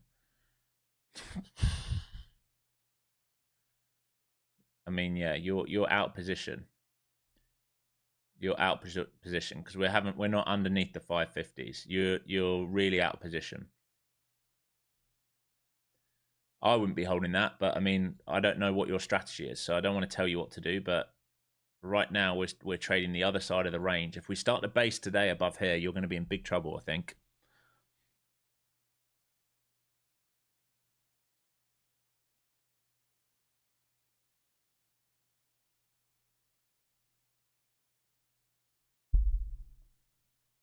I'm up $489 from this pump. Let's go.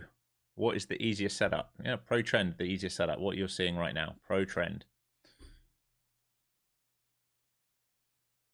Yeah, bookmap setup also in the course. Every bookmap, volume profiles, delta,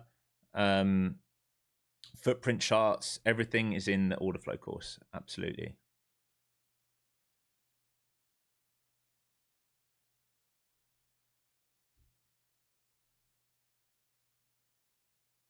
Do I show how to set up Apex account somewhere? I don't know. Sure I do. It's pretty self-explanatory. You buy an account, they give you your trading, the Tradeify login. If you use Tradeify, log into Tradeify, approve it all, and then log into your system, whether you're using Ninja or whatever you're doing, and that's it. It's pretty straightforward. What price is a huge seller defending? Well, the biggest lot right now on the book is 900. There's 113 lot defending at 900, but there's liquidity above him. Let's zoom out. We've got liquidity all the way up into 930 right now. In fact, we've got liquidity up at 950. Yeah, 950 is the highest liquidity of the day with anything reasonable. There is a little bit at 26,000 to be fair, but yeah, 900 is currently being defended. I would say you're probably going to trade through it. So now, see this last dip, the IB, which is also the old naked point of control, it is starting to hold, right? So if they keep rebidding this, they're trying to trade to this set of stops here, and then we have more stops up here, all right? So if they can hold this, they'll trade to here. If they let go of this, this would be the failed look above the IB. You'd consider it sub 77 if you really wanted to try and trade that IB trade. It's a riskier trade today because we're moving value higher, but if you're absolutely adamant on it, I would say you've got to get closes underneath 77. But look at the structure, the way we've built out structure. All right, there's lots of nodes here which they can use to bid off. That's the only thing. But if we let go of this, there is an argument for this. Again, it's counter trend, but it's based on a very specific trade, a look above and fail of the IB for a trade back down to VWAP. I'm not convinced we do it today, but it's possible.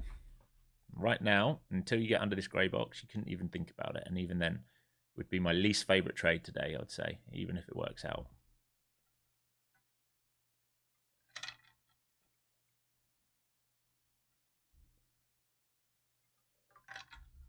I think you can use any of those prop firms now for order flow. I think they're all approved with Tradeify. It's on my YouTube, Enrique. There's a free video how to get free order flow. It's on my YouTube. Oh, where are you getting your data from on your trading view for that? I haven't got that. That's crazy. That's crazy, man. That drop you're talking about.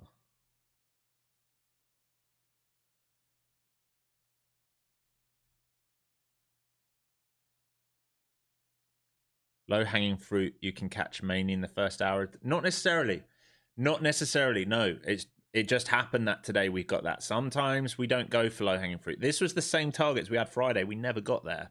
It was the last target for Friday. If anyone traded with me for Friday, we were holding for this move. We never got there. Right. So it doesn't always happen. It just today they went for it. Right. Today they went for it.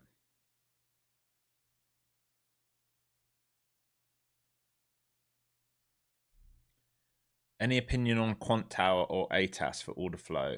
If I have Bookmap, do I need anything else for order flow like Smart Tape and ATAS? I don't use ATAS. They've actually emailed me quite a few times asking me to like become a teacher on it and stuff, but I don't use it. I partner with NinjaTrader. That's who I work with. It's who I like using. So I don't want to comment on that. Z. I've heard very very good things. I know Quant Tower is very good, especially for like its profile levels and tape reading levels on the right hand side. It's really really nice. What's the best volume profile indicator to use on TradingView that's similar to yours? This is a TradingView indicator, anchored volume profile. All right, it's free, completely free. All right, back to these key levels, right? If you start to lose this, all right, if they stay heavy versus this and this, all right, there's an argument for this trade here. Again, I'm not going to take it because it's counter trend. I know it's an IB trade, but I think it's very, very risky today based on what they've done here, this. But the trade back to here is possible, but I'd be very, very cautious. You'd have to see this with a clear rejection. I'm very unconvinced of that trade today. Sellers just got caught there again. Look at these sellers at the low. This candle just caught there again, and there you go. They're getting squeezed out. Nothing in this tape telling me to sell it right now.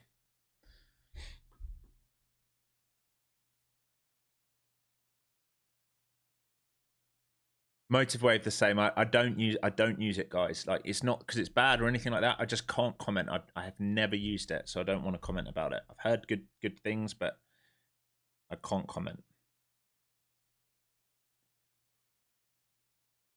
Tyson, 600 times 4 PAs today. I'm going to call it a day. Hey, mate, look at you on a roller. On a roller. Was I 100% sure my first trade from open? I was told I should wait till first 15-minute candle and go from there. I mean, I was fairly convinced we were going to move up, but I got wicked out of it either way, right? But after that, I was very very sure. I don't wait 15 minutes. If the trade's there, I take the trade, right? If you're new, it's fine to wait 15 minutes. Like first 15 minutes can be very volatile, but sometimes there's a trade at the open there to be had. Not always. You'll see sometimes I wait hours to trade.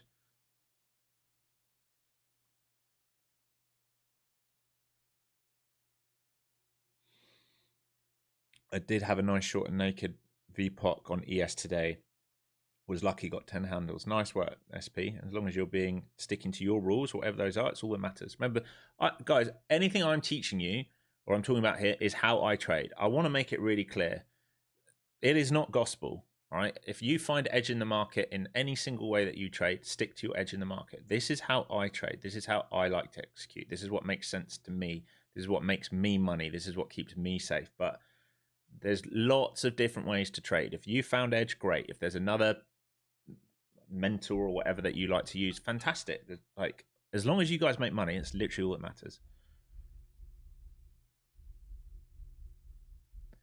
DZT, because I can't draw in NinjaTrader. I can't like draw and switch between accounts, right? And look at the SPY and look at the hourly quickly and look at the VIX and look at QQQ. That's the only reason.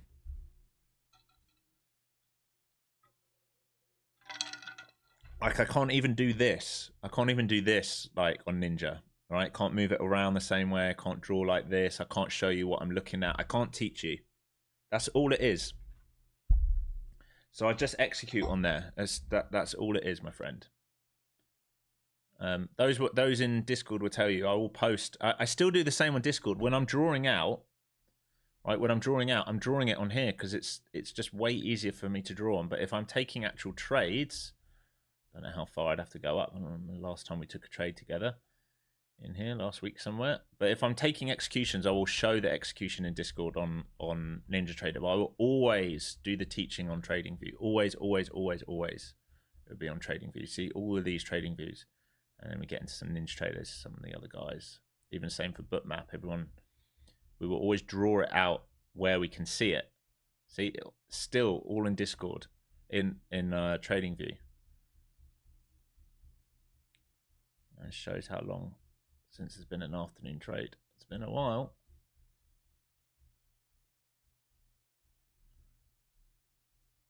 And it's been a really long time by the looks of it. Really long. I think there was one there maybe.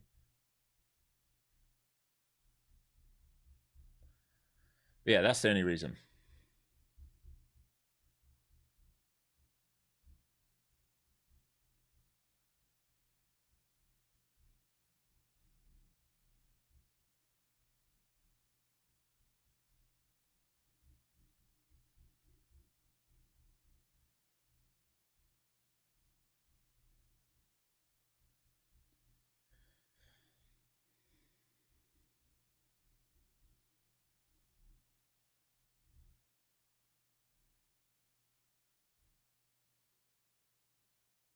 As mentioned earlier, I can't see an edge in Bookmap over footprint. And then that's good for you, SPT.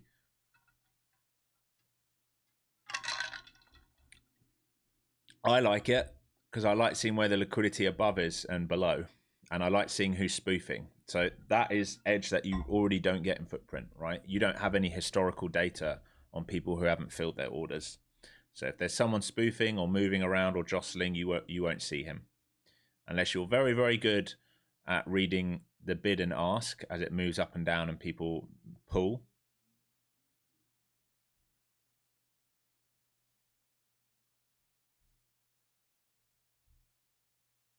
Am I homies with Dom Dollar? Yeah, I am. I'm good friends with Dom. Why is that? What does delta divergence usually signify? It's all about who's in control of the market. So we can see if we have any divergence today in the market.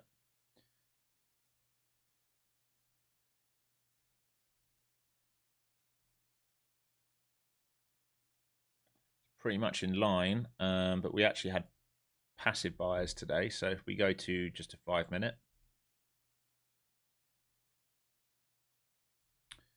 All right, if this is delta, all right, so we got aggressive buyers stepping in and an aggressive tape moving higher, right? Price moves higher. We see a pullback here in delta, so we see some aggressive sellers stepping in. We see aggressive pullback, and then we see buyers step in.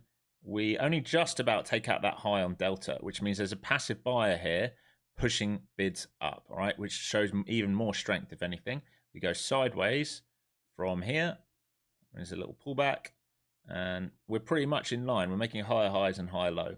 What you'd be looking for is something like if we were going to put a high in, right? If we were going to put a high in, what you'd want to see is delta start to move down, all right, and start to get stuck, and buyers not able to move it higher. Or you'd want like to know that there's a passive seller holding price here non-stop, so someone just unloading passively, so delta can't move higher, which we might get soon, actually, in fairness.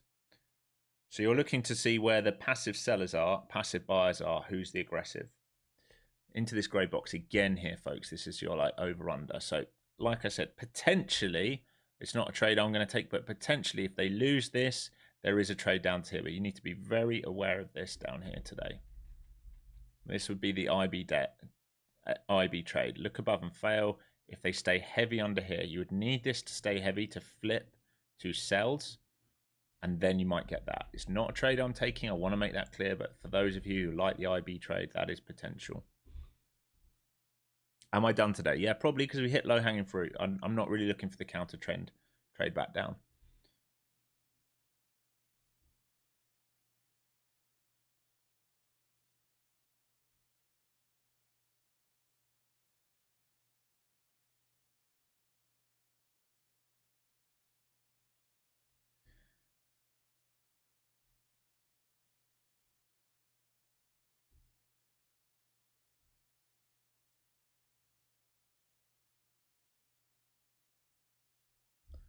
Guy at 900 looks spoofy. No, not for me. He's not left the tape all day. He's been on there all day. We're going to come and tap into him. In fact, he's got thicker. He's literally never left the tape once today. He doesn't look spoofy to me. We'll see. He's been there with 100 lot all day.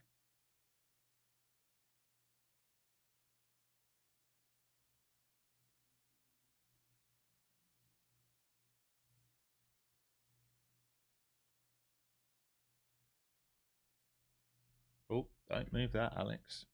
So if we get through, the next target is sort of these 907s, and then we come into a bunch of stops here, these grey box, which are stops from the 15th of Jan, all right? 15th of Jan, all right? So those are the stops, and if we get through those, then we have room, right? If we get through these stops,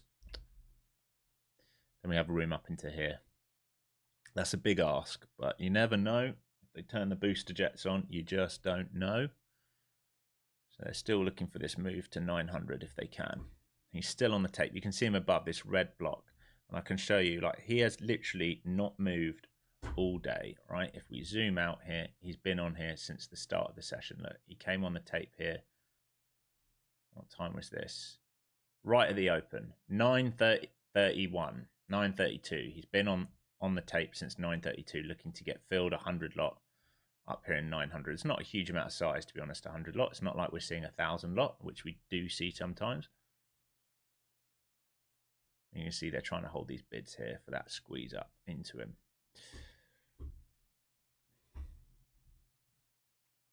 Alex, I like to see you back to the man you were a month ago. I'm back. Oh, thanks, Raf.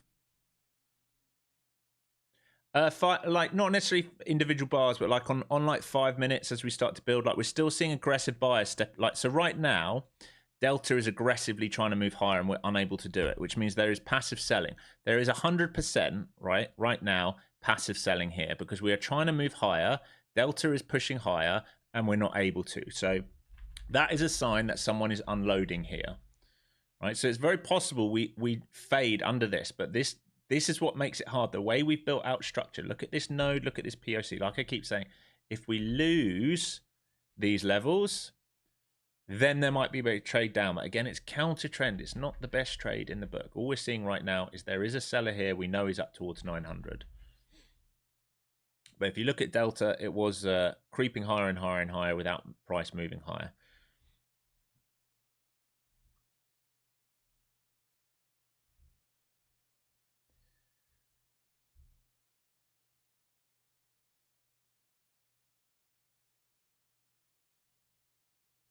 Hey, Alex, after using Bookmap for a while now, what's it missing that would make it better? I think the DOM could be a little better. I don't know. I don't use any of the add-ons because I don't think I need them. I'm sure like lots of the add-ons can be useful, but I quite like it. It's easy enough as it is. I don't think I have any major criticisms of it or anything like that.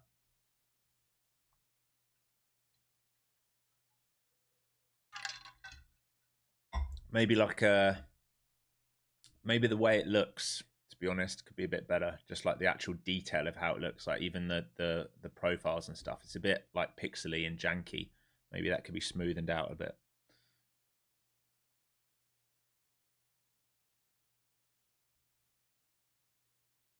The candles are closing funny as this usual. What do you mean they're closing funny? I don't think it's just normal. It's going sideways.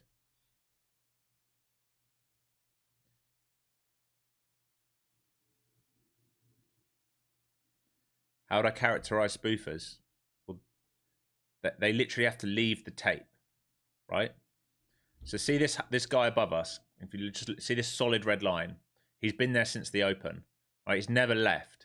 Now, if we trade up towards him and he pulls his order and he moves it higher, let's say he moves from 900 to 20 to 30 to 50 to, right, then he's a spoofer. What does that mean? If he's lifting, right, then he's a buyer looking to sell higher.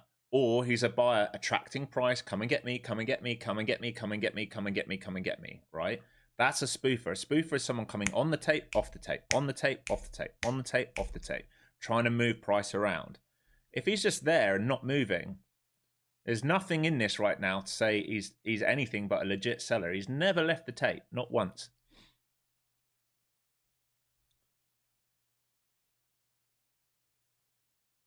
There you go. Literally just what Adam said. Yeah, ridiculous size coming on the opposite side of the movement and then moving it around to catch eyes. Exactly.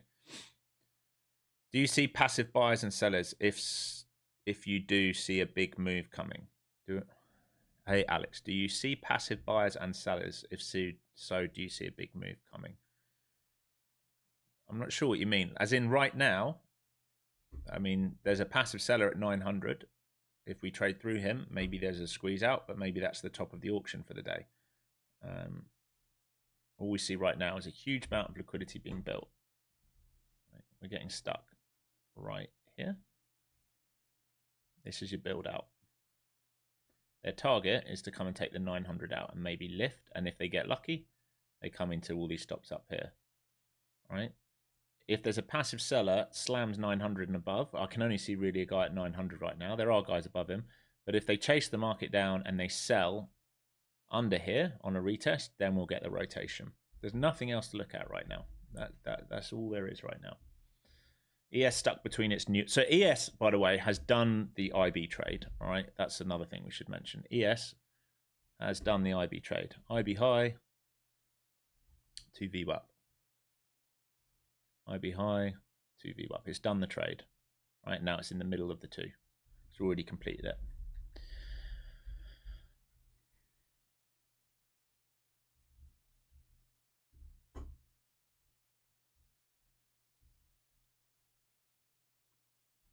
Sorry, guys, I'm trying to read all your questions here. I just joined. When the delta moves, but the price not really, as you mentioned. What is it meaning? All right, so if you've got positive delta, right, if you've got big positive delta, but price isn't moving higher, it means you've got a passive seller. It means you've got someone just unloading on the limit. All right, just unloading, which is when you can get buyers stuck because you've got big aggressive buyers, delta moving higher, but price can't move higher. Right, it means you've got a passive seller. So if you then come underneath that price of delta point where those guys come in, we get weak, right? Which is probably going to be here. All right. So if we've got big aggressive buyers keep stepping in here, if they don't get their way and we get stuck under here, then their stop run can open up this move. All right. This is what I keep talking about. If we come under here and we reject it, this can open up because if we have big positive delta above this, they will get caught. So we can have a look at that right here. And you have positive delta above 85s right now. All right, so we're coming into this sort of key level. If we start to lose this, the last time buyers came in was 60s and then 40s. So we might very well drop down into 60s and 40s here if we start to lose this gray box. Right, if we lose this gray box, 60s, look at the profile, 60s, and 40s, right? So if these become trap buyers, we might well get this flush to here and here. And they will have to reject this. They have to reject this to get that. If they reclaim that, this is a look below, fail, and a rotation back up again. Right, so these will be the trades that you can look for. If you're adamant on short, it must reject this here, and you'd be looking for this node and this node. Like I said, buyers currently are caught above 85. Definitely above 91, but they have been stepping in at 60 today, so that's where they're trying to hold. They're trying to hold 60 here.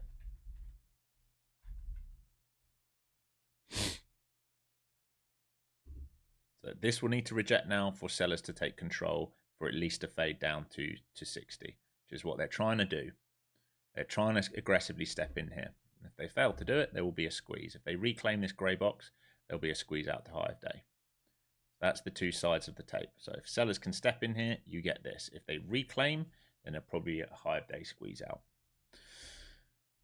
There you go. Here's a reclaim. So if they base above this, there will probably be a high of day squeeze out now. That's the battle. That's literally how they battle over an area. That's why today I've said I'm not going to trade the short, because there's just not, for me, there's not enough edge in the short today. It doesn't mean it doesn't do it. But it just means, like, Is it a favorable short? Is it where I think it has to happen? No, not really. It doesn't have to happen today. It can happen. But the way we've built structure out, you know, am I gonna like, I probably would have just got stopped out here again. Maybe now they're gonna do it down to 60. And then I've got to argue with myself. Am I really looking for 10 points and hoping I get 30 points? Like when I've had 100, 100, 100? Not really. Right? So maybe they do this. Maybe you get lucky and come to here. They did just fail IB. It's kind of nasty. This is like NQ. This is how it did me at the lower day. Pop through it and then fades away. So your TP, if you are in this short and you really want to take this short, your 40 is here. There you go. And then the 60 here, sorry. And then 40s. All right, these are your targets. So TP1 is about to be hit. TP2 is down into this block here. And did we reject those sellers? I can't get all my screens up. Remember, we just talked about where these sellers were, where these buyers were. Or give me that Ninja Trader screen back. No, don't say that's just left. I need it back. There we go. All right, so that pop-up, where were the buyers caught? We talked about them caught above 86s, 85s, and 90s, so we rejected that. Into this imbalance here of 60. See how they're bidding at 60, where the buyers came in earlier. We're rebidding 60. This is why I'm saying if you're going to take the shorts, you've got to be taking partials into each one of these. You do not know if it's going to fade, so you have to respect it because overall structure is still bullish, right? That's your range right now. This swing low to this swing high. This can still be protected if they want. If you get lucky, you will get this.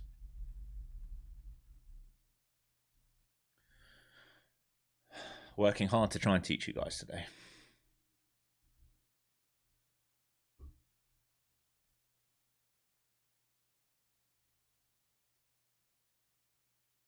No, definitely isn't nothing for free, Jockey.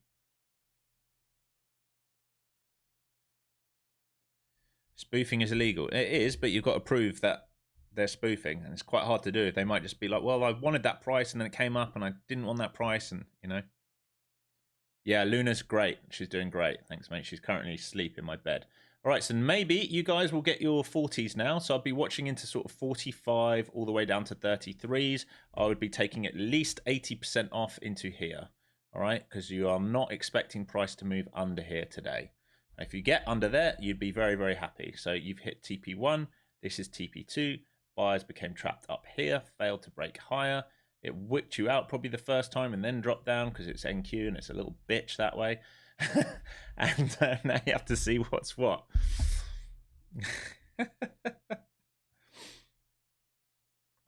It's called City Footprint. It's a paid indicator.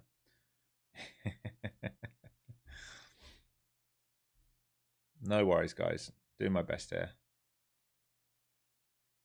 How does one participate in the giveaways? I'll tell you. We'll do it in the next 20 minutes or so. Yeah, it's like I said, it's definitely possible. All right, think about the structure. Ignore all everything else. Think about the structure. Main structure. That's your main structure, right? Until we break below this, we are still technically bullish. Okay, this is why I'm ignoring this trade. It's exactly why I'm ignoring this trade. If we were pro trend down, right, I'd be much willing to hit that trade because if we did a magnet, it would be much more likely, right, to come down here if the pro trend was lower. Right now, the pro trend is not lower. All right, look, we're bidding above previous week value area high. We're bidding above previous day value area high. We're not even in a rotation. The rotation was in here. Right, we're above the rotation, right? We're above the rotation. The pro trend is higher. This is why I was saying, like, you have to take partials counter trend. Remember this morning, I went over that example of drawing what a pro trend on a daily is, right? Daily, hourly, 1 minute.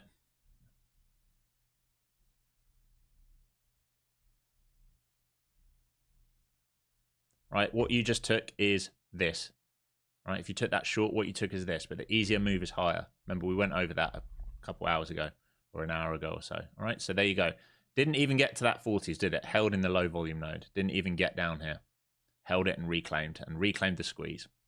So maybe that can explain to you the trade, why it's set up, but also why I didn't take it. Why I'm unwilling to take it today.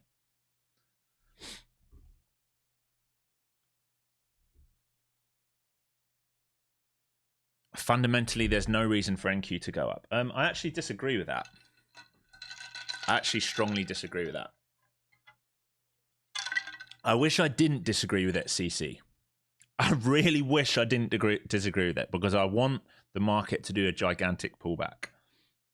But what you might see is a bunch of liquidity coming into NQ based on what's going on in Asia, especially as they position into this week.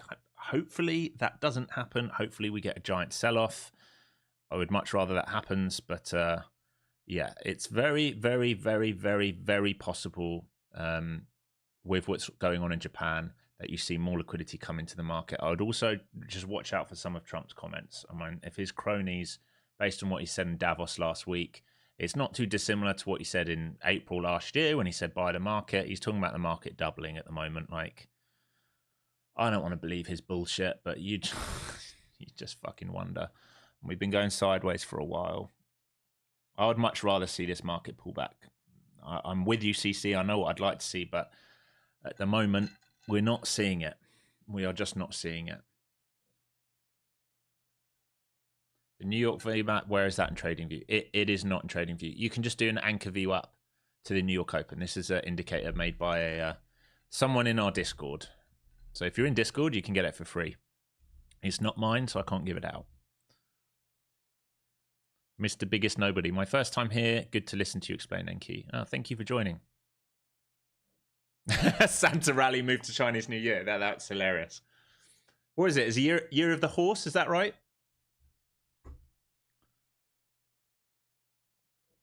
I don't know if Iran will cause a drop, to be honest.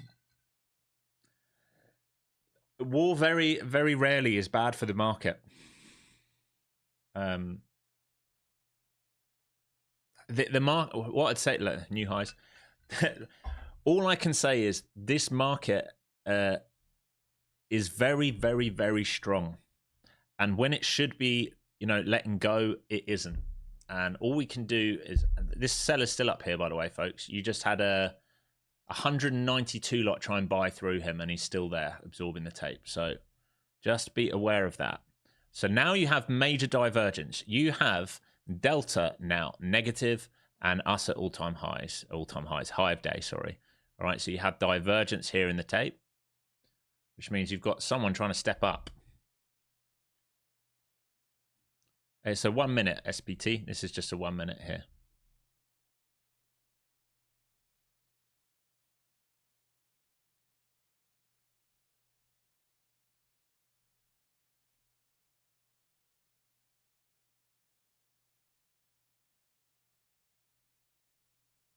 They renamed the year of Trump. He owns everything now, even the calendar. It's my calendar. China, no more China. Trump calendar.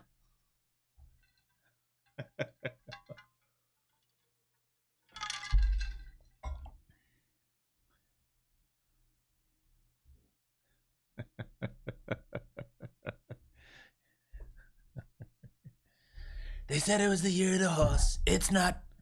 It's the year of the bull. We're bullish. All right, so next target. Still going to get through these 900s. He's still here. This seller's legit, guys. He's still here.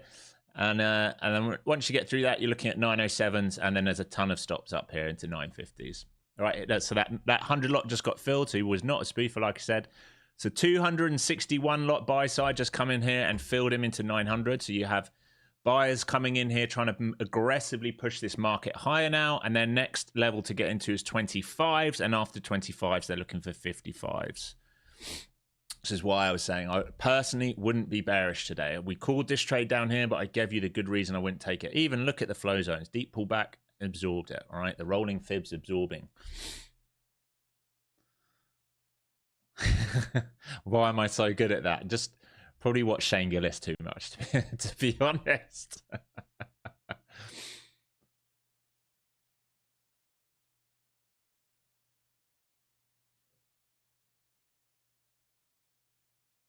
Fake news, fake news, fake news. Did anyone watch the... Oh, look at this. All right, stops now popped. Squeezes on. Oh... I would have actually bid if we come down into here again. I would have rebid it. So next level, 25s now. So like if any of you are still in this, like this is your level to take TP. 907's top of the red box. And the next level you're looking at is 925 and 955. Really nice day. Have I watched Tires? Yeah, I love Tires. Love all those guys. Love all those guys. You're in it? Nice, DZT. Trap sellers down there. Yeah, let's have a look. Where's my mouse? Come on. Yeah, so trap sellers came in here. As we started to break underneath this low, look at the amount of selling that came in. Right, under 67, down into 50. All these sellers got absorbed instantly, and now they're out the money, so they are causing this squeeze up. And we now have a new pivot here. But definitely at these highs, you have some buyers. Look at these 900s and above. So you're going to need to see this keep auctioning up and then pull back and rehold the dips. Because we can see here, strong buying came in. We've moving point of control higher. I'd say as long as they're holding over 96s or somewhere over there, we should see continuation for a squeeze. But, you know, you don't want to be buying at high of day. Don't be adding a new position here. And you've got targets above to add into, to sell into. Got Alex, try and talk properly. So this level here, like we keep talking about, 925 and then 950. And then if you get very lucky today, you'll get sort of 26,015.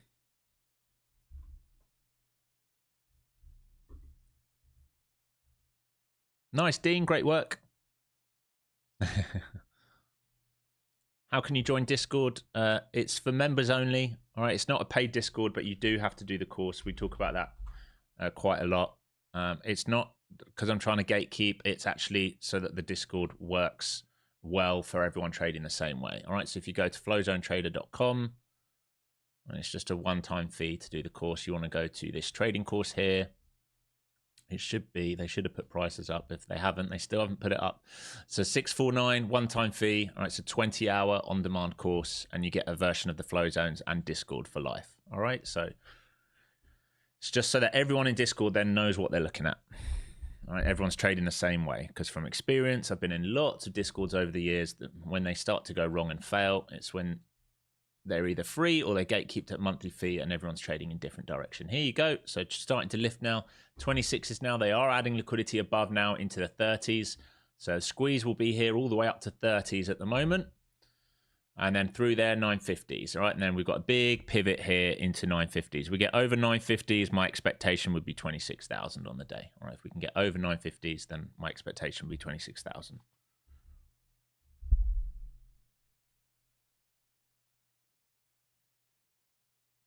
There are a few more bonus. What are these in your courses? What do you mean, Ali?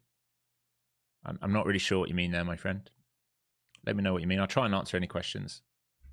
Yeah, don't chase SFC.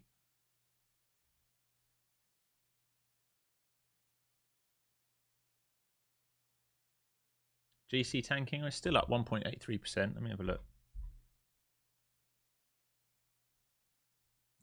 It's just in a range. Till it lets go of all of this, it's just in a range. It's a decent pullback on the day, don't get me wrong. But like higher time frame, all right, some profit taking maybe. It's got a long way to call it a tank. It's got to get under all this liquidity, really, for there to be a bigger move.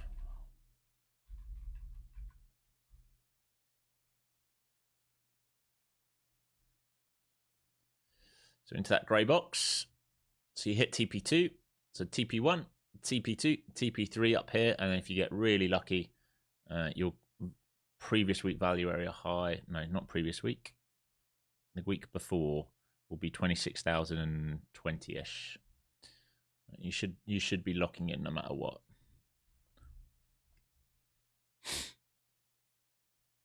Which prop firms do you trade with or live, and do you copy trade? Yeah, I did a video on this a couple weeks ago.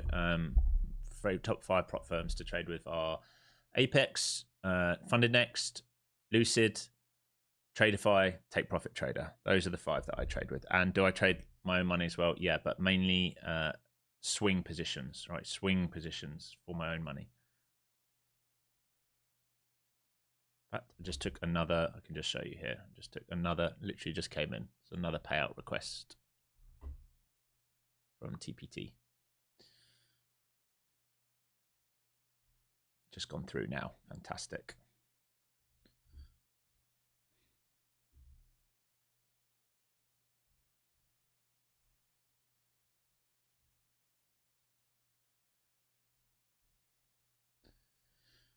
So the question is now, do they pull back and hold, or are they done with it?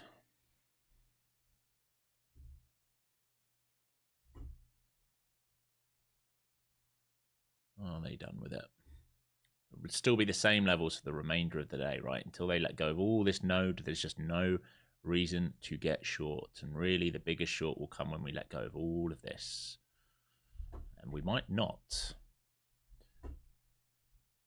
All right, 25 minutes left, and then we're going to do giveaways and all that good stuff. Oh, it's that email gone. There we go.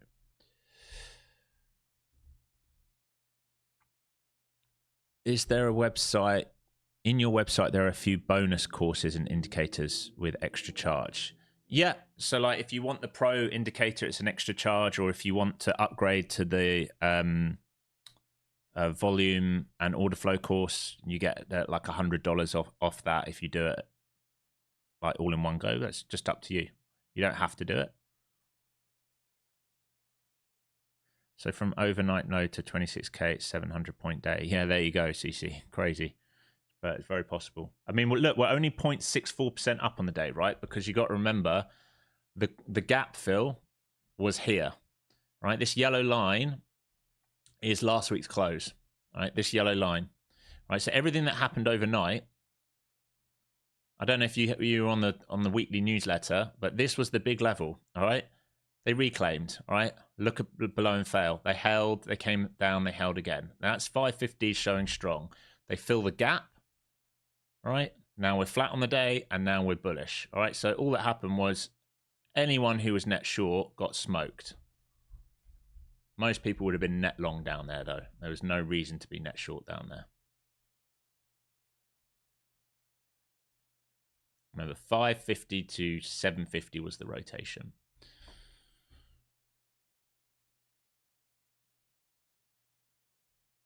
Take care. Take care, FSC. Hope you had a good day.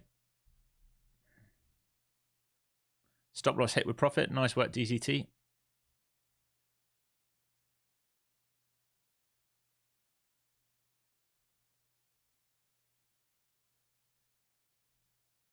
Flow Zone Pro System Indicator for NinjaTrader and bonus offer. This is required, or only learn trade the markets for beginning to months is more than enough. I'm really sorry, man. I'm not really sure what you're saying. If you need the indicator for NinjaTrader, then yeah, you'll need to upgrade. But if you don't need it, don't upgrade. Not like it all depends what you're looking to learn and what you trade on. Oh, sorry, Jake. Yeah, still haven't done that. I'm really sorry. Will do. I'll put it on my list to do. Low volume node, what does it represent? Where no volume's really been traded, where we've traded through aggressively very quickly, where there has not been price acceptance. Look, this is price acceptance down here. This was an area fair value because we traded there for a while. Then they deemed it was too cheap. We moved aggressively away from it. We had an area fair value deemed here, and then they deemed for a moment it was too expensive. So we traded aggressively below it. Here's the low volume. Here's the high volume. And then they went, no. We've already said that this is too cheap. Go back up. Okay, go back up. Trade sideways. Now we're searching for higher prices. Now it's in an auction looking to see, are we going to find fair value here? Right? If we don't, then if we can't find fair value, then we'll come back down and look for fair value again. We know there are stops up here at the top of the grey box. That's their next target, and then over that 26,000. Hunter Porsche, thank you for your analysis. You are insane. Hopefully you mean insane in a good way. So when am I going to short? Well, right now, I can't see a short developing today. There might be a counter short down a little bit, but until we let go of all this volume, until there's a reason for this market to let go of this and this, all right, until there's a failure, right, underneath all of this, Then there's a rotation back down. But right now, the only short would be a counter trend pullback, right? That's all that's all that today might offer. If it offers a short, it's probably gonna be a counter trend pullback. If you get really lucky, it comes down there for continuation. But this is the pivot. We are bullish over 750 right now. We are bullish over 750 right now.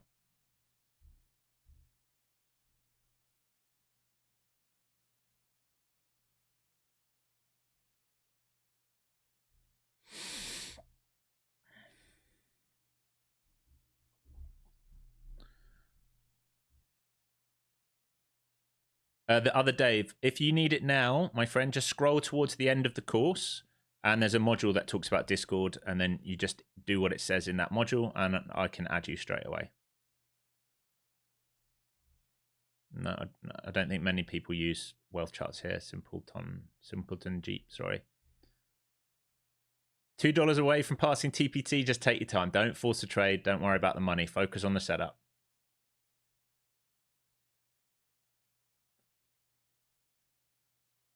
But we did get a good IB breakout trade. I didn't take it. What should I have been looking for to possibly take it next time? Just that mini flag. Once we reclaimed. I mean, it's not ideal because we are so close to TPs here, right? Because you've set up the IB here, all right, and your target is 1, 2, 3. It's not ideal. I'm going to be honest with you.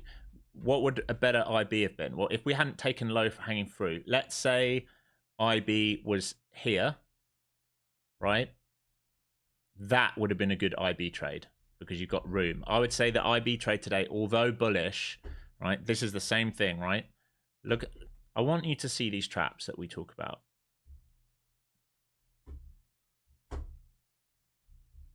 Liquidity, trap, liquidity, inverse head and shoulder.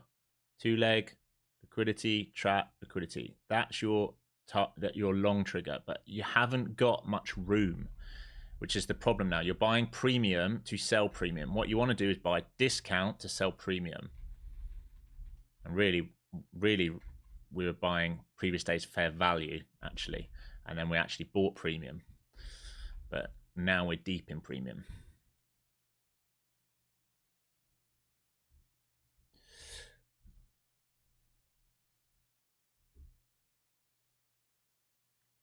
No, they're not really order blocks. They're where stops have been placed. They're high volume nodes. So, I mean, you could call them that, I guess.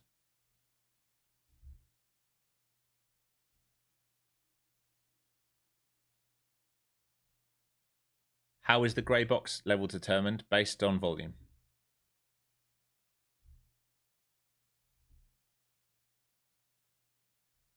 Alex, I heard a guy recently made 900Ks in 2 days on TPT, over 550K accounts, and managed to cash it out with no problems. What do you think is the ideal scenario and contract number would be needed? I don't think you can do that unless he's on a live.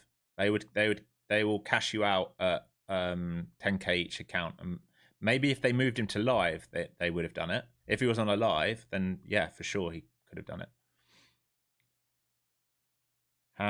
What do you think the ideal scenario and contract number would be needed? Well, they would have had to be well above their buffer and scaled in to a trend day. So if they were, you know, today wouldn't have been bad if they were trading Globex. So if they bought this, for example, and then rebid this, and then rebid this, and they have a core position down here with some big size. So they're 500 and they're 400 points higher, right, with some big size, that will do it. And if we keep going, that'll do it even more. But, I mean, just don't worry about it. Just focus on your setup. Don't worry about all of that. Okay, so grey box getting tagged. Here's your shelf here. Again, buyers will now want to defend this into here. Right, this is your sentiment for the day. Buyers must defend this. If they start failing to defend that, then maybe there's a rotation. But I would, again, be somewhat cautious today. I'm definitely done for the day. 15 minutes left. I want to do some giveaways. How are we doing for the likes? We can do some giveaways.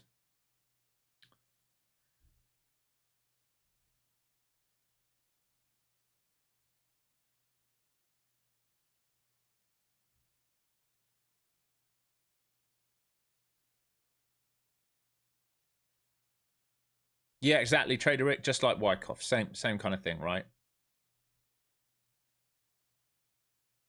My plan is to show up every day with you. Maybe I can win a volume course with Discord. Oh, we don't give away those courses. This is only like the introduction courses.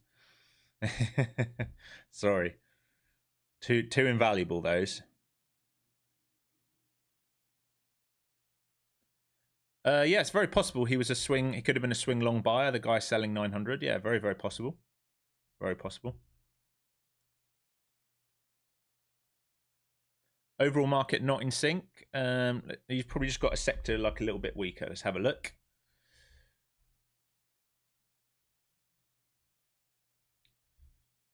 Energy.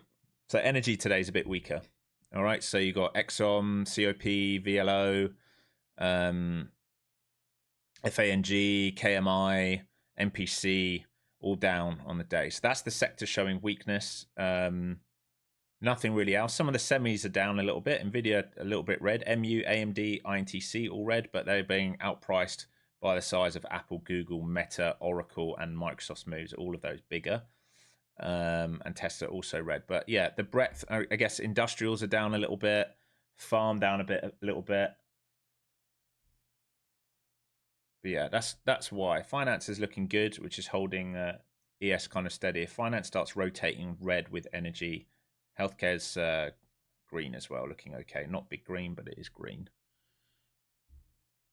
Okay, so back down into the shelf we just talked about. Remember, this is the level now. Buyers will need to defend to maintain structure for price to move higher. This is now your swing point. This low created this high. This is the structure buyers want to defend. If they fail to defend this structure, then there's again a rotation. I will be ignoring rotations today.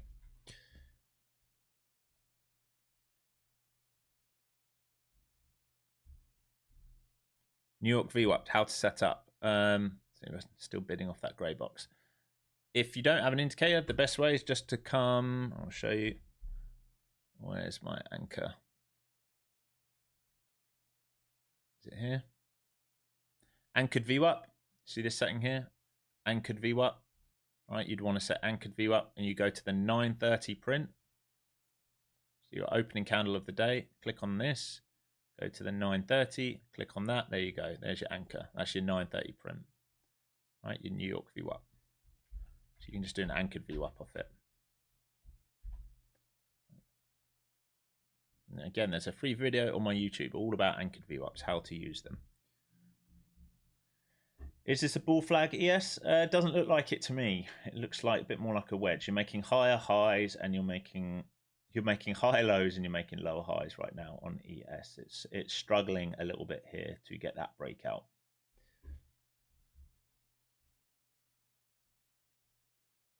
Whales, does it refer to a big category? No, just big participants in the market, right? Just big participants.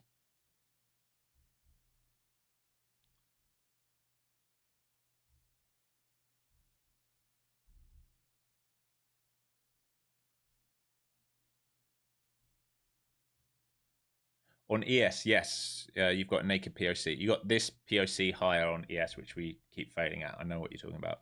Yeah, it can be. It's obviously it's fair value. So if we're trading up into fair value and they can't get through it, and they start rejecting it, then we can trade lower. Again, this grey box here is absolutely key for your sentiment for the remainder of the day. All right, I'm going to set up a giveaway here for you guys who have stayed with me all the way through.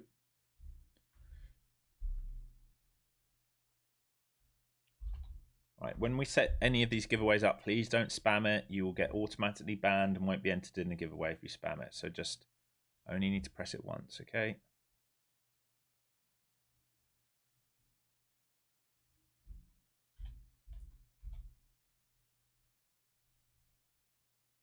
Is Anchored VWAP on Ninja Trader for free? Yes, I think so. Okay, just type FZT once. Just type FZT once. And we'll do a giveaway. And while you guys do that, I'm going to use the bathroom. And then I'll be right back. And we'll give you guys an Apex account.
All right, guys. Give you 30 more seconds, and we'll pull this winner.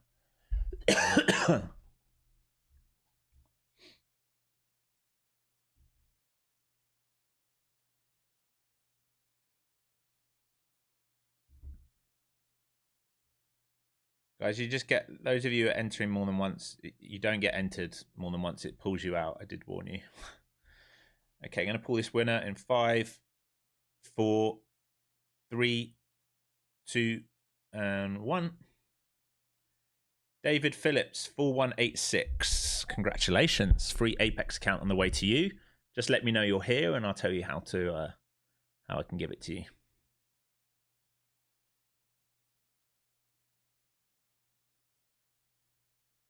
Nice. All right. Okay, David, all you have to do, email me info@flowzonetrader.com.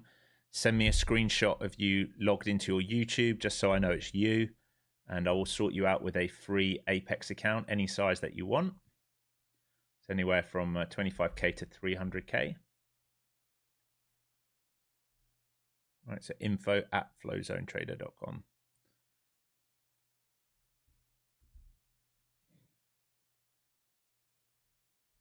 Okay, we'll do one more giveaway. Hang on, we're going to do something different. I'm going to give away an introduction course. So this is good for people who've never traded before, all right? This course is only worth $99, but if you've never traded before, if you don't understand anything in the market, it's a good course to get you started off on, all right? So just type course once in chat. You can always give it to a friend or family member as well.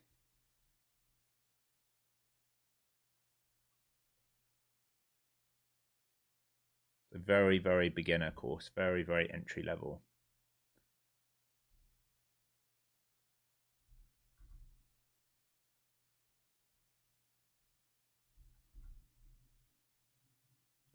Give you guys a couple minutes to do that. As you can see, we're still holding the grey box. You see why there's no shorts for me? We're still holding the edge of this node, right? Every single dip today so far is being absorbed. Until that changes, for me, there's probably no edge short side. If that changes and the sentiment changes, then maybe there's a bit of edge.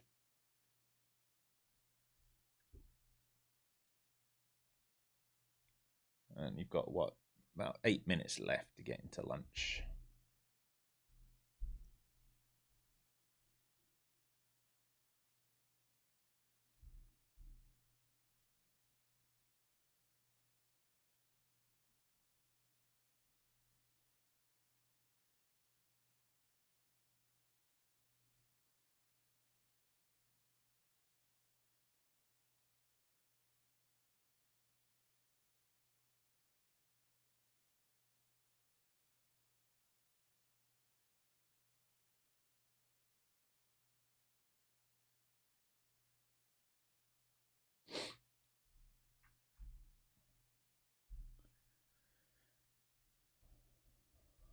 Okay, you guys, 30 more seconds. Alex, do you like the break and retest of the naked POC? We've kind of already. Oh, you mean to the downside or the upside? Yeah, I mean, look, the only thing that would perk my interest, and I don't think I'm going to trade it, would be this, which is the old naked POC. It'd be to trade under it, get stuck in this kind of node here, and rotate down. But even then, you're going to have to respect everything we've built out. Right, we're very, very, very bullish for the day. All right, this is just like a straight grind. All right, trying to come higher. All right, if they let go of this, maybe there's a pullback into it. Again, this is still counter trend. We are not pro 10 short until we get underneath all of this. Right, really, and even on the weekly, it's got to let go of 300. But maybe under 700, there's a 550 rotation. Under 550, there's a 200 rotation. But really, anything here can still be a pullback. So if you're going to take the short today, you're going to have to be very, very careful. All right, I'm going to pull this winner in 5, 4, 3, 2, 1. Patel S2MS. Are you here, Patel? You meant bullish. Same story, yeah. I mean, if you hold it, yes, it's an IB hold. But again, just remember you're buying deep into premium. Remember, we opened up today at 739. You're now trading 900s. Can it go higher? Yeah. You just got to ask yourself, do you want to be buying sort of 880s, 900 for expansion higher when we've hit low hanging fruit? Okay, Patel, same story as we had for David Phillips. All right, all I need you to do is email me, please, info@flowzonetrader.com. Send me a screenshot of you logged in. I've made a note of your name, and I will sort you out with an introduction course. All right.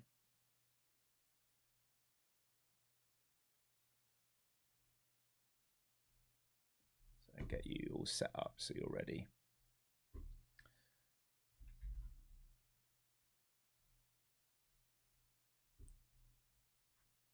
F1 testing starts today. Yeah.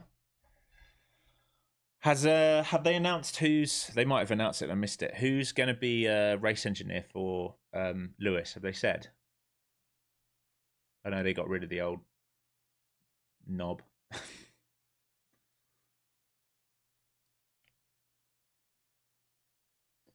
I'm tempted to go to Melbourne in March.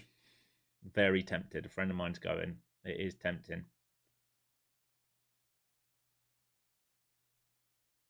You haven't heard, yeah.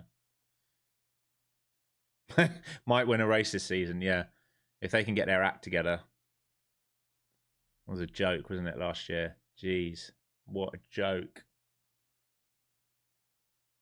What a joke. A bit like Arsenal and Rams at the weekend. I couldn't have had a worse Sunday if I tried. I fucking knew Arsenal would do that. And I knew, because we've got the same owners at the Rams, the moment that happened, the Rams would blow it. And great. What a shit weekend for me. Oh, Cedric's going to do it. Is that right?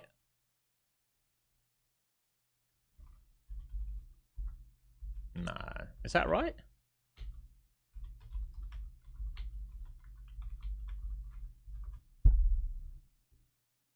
It's a target. Has it been confirmed?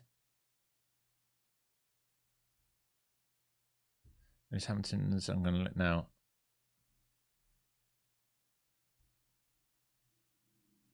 Could be. Not confirmed yet. Be good if they grabbed him.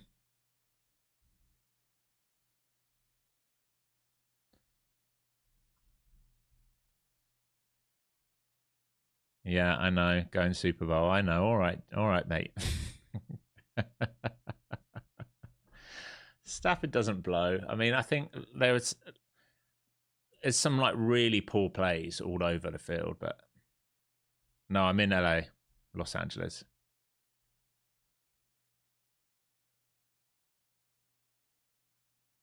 Yeah, he's had a great season.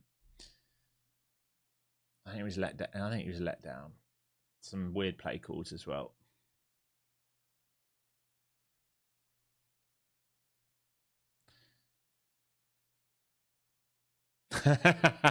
That's comment of the day. As a Niners fan, I wanted both teams to lose. Comment of the day. Oh, I love that.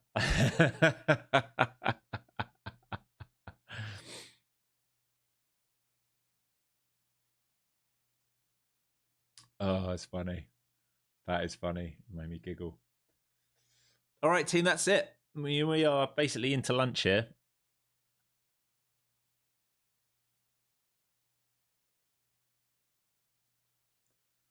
Nothing really moving now.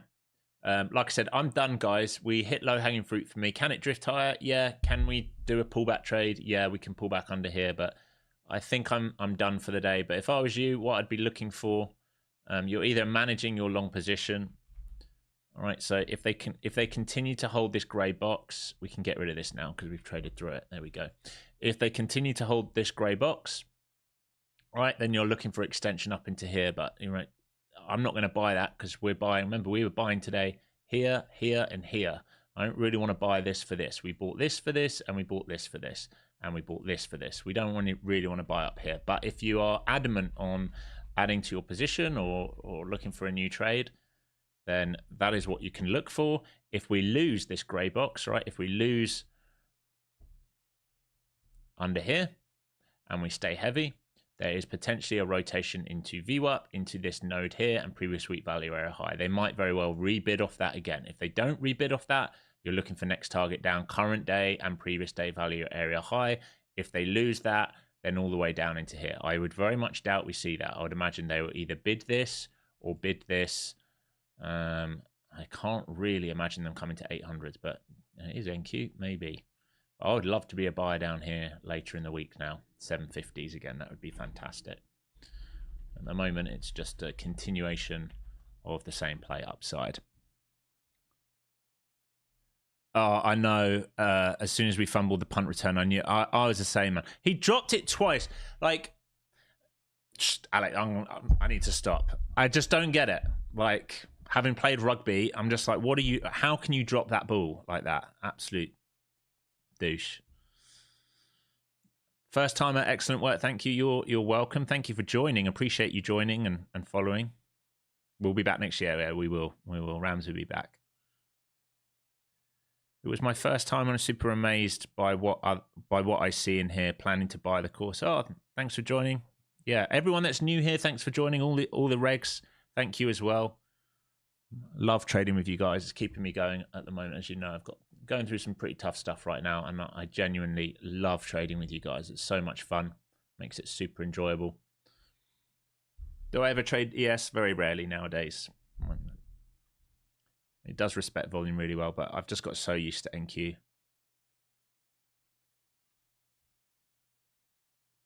What tea do I drink? At the moment, it's a Yorkshire. It's very English. Yorkshire tea. Okay, all right, everyone. ES about to take out the high as well, so it still looks good. VIX low of day as well. So you still look good for now. All right, peace and love, everyone. Thanks for joining. As ever, all the links are down below. If you're interested in doing the course or any of the courses, all the links are down below. I would always say study everything on my YouTube for free first before you go and commit to spending any money. Make sure you like how I teach. And if you do, then the links are down below. As always, if you use code FCT for your prop firms, it does help me. I do make commission on that. It goes straight back into providing things like this completely for free, where you get 100-point winners. All right, so code FCT for all the prop firms. Other than Take Profit Trader, that's code FlowZone. I will see you tomorrow morning, 9:15 Eastern time. Everyone in Discord, I'll be back in about an hour. I'm going to walk Luna, and then I'll be back. Peace and love. Be kind to each other, and use hard stops. All right, take care.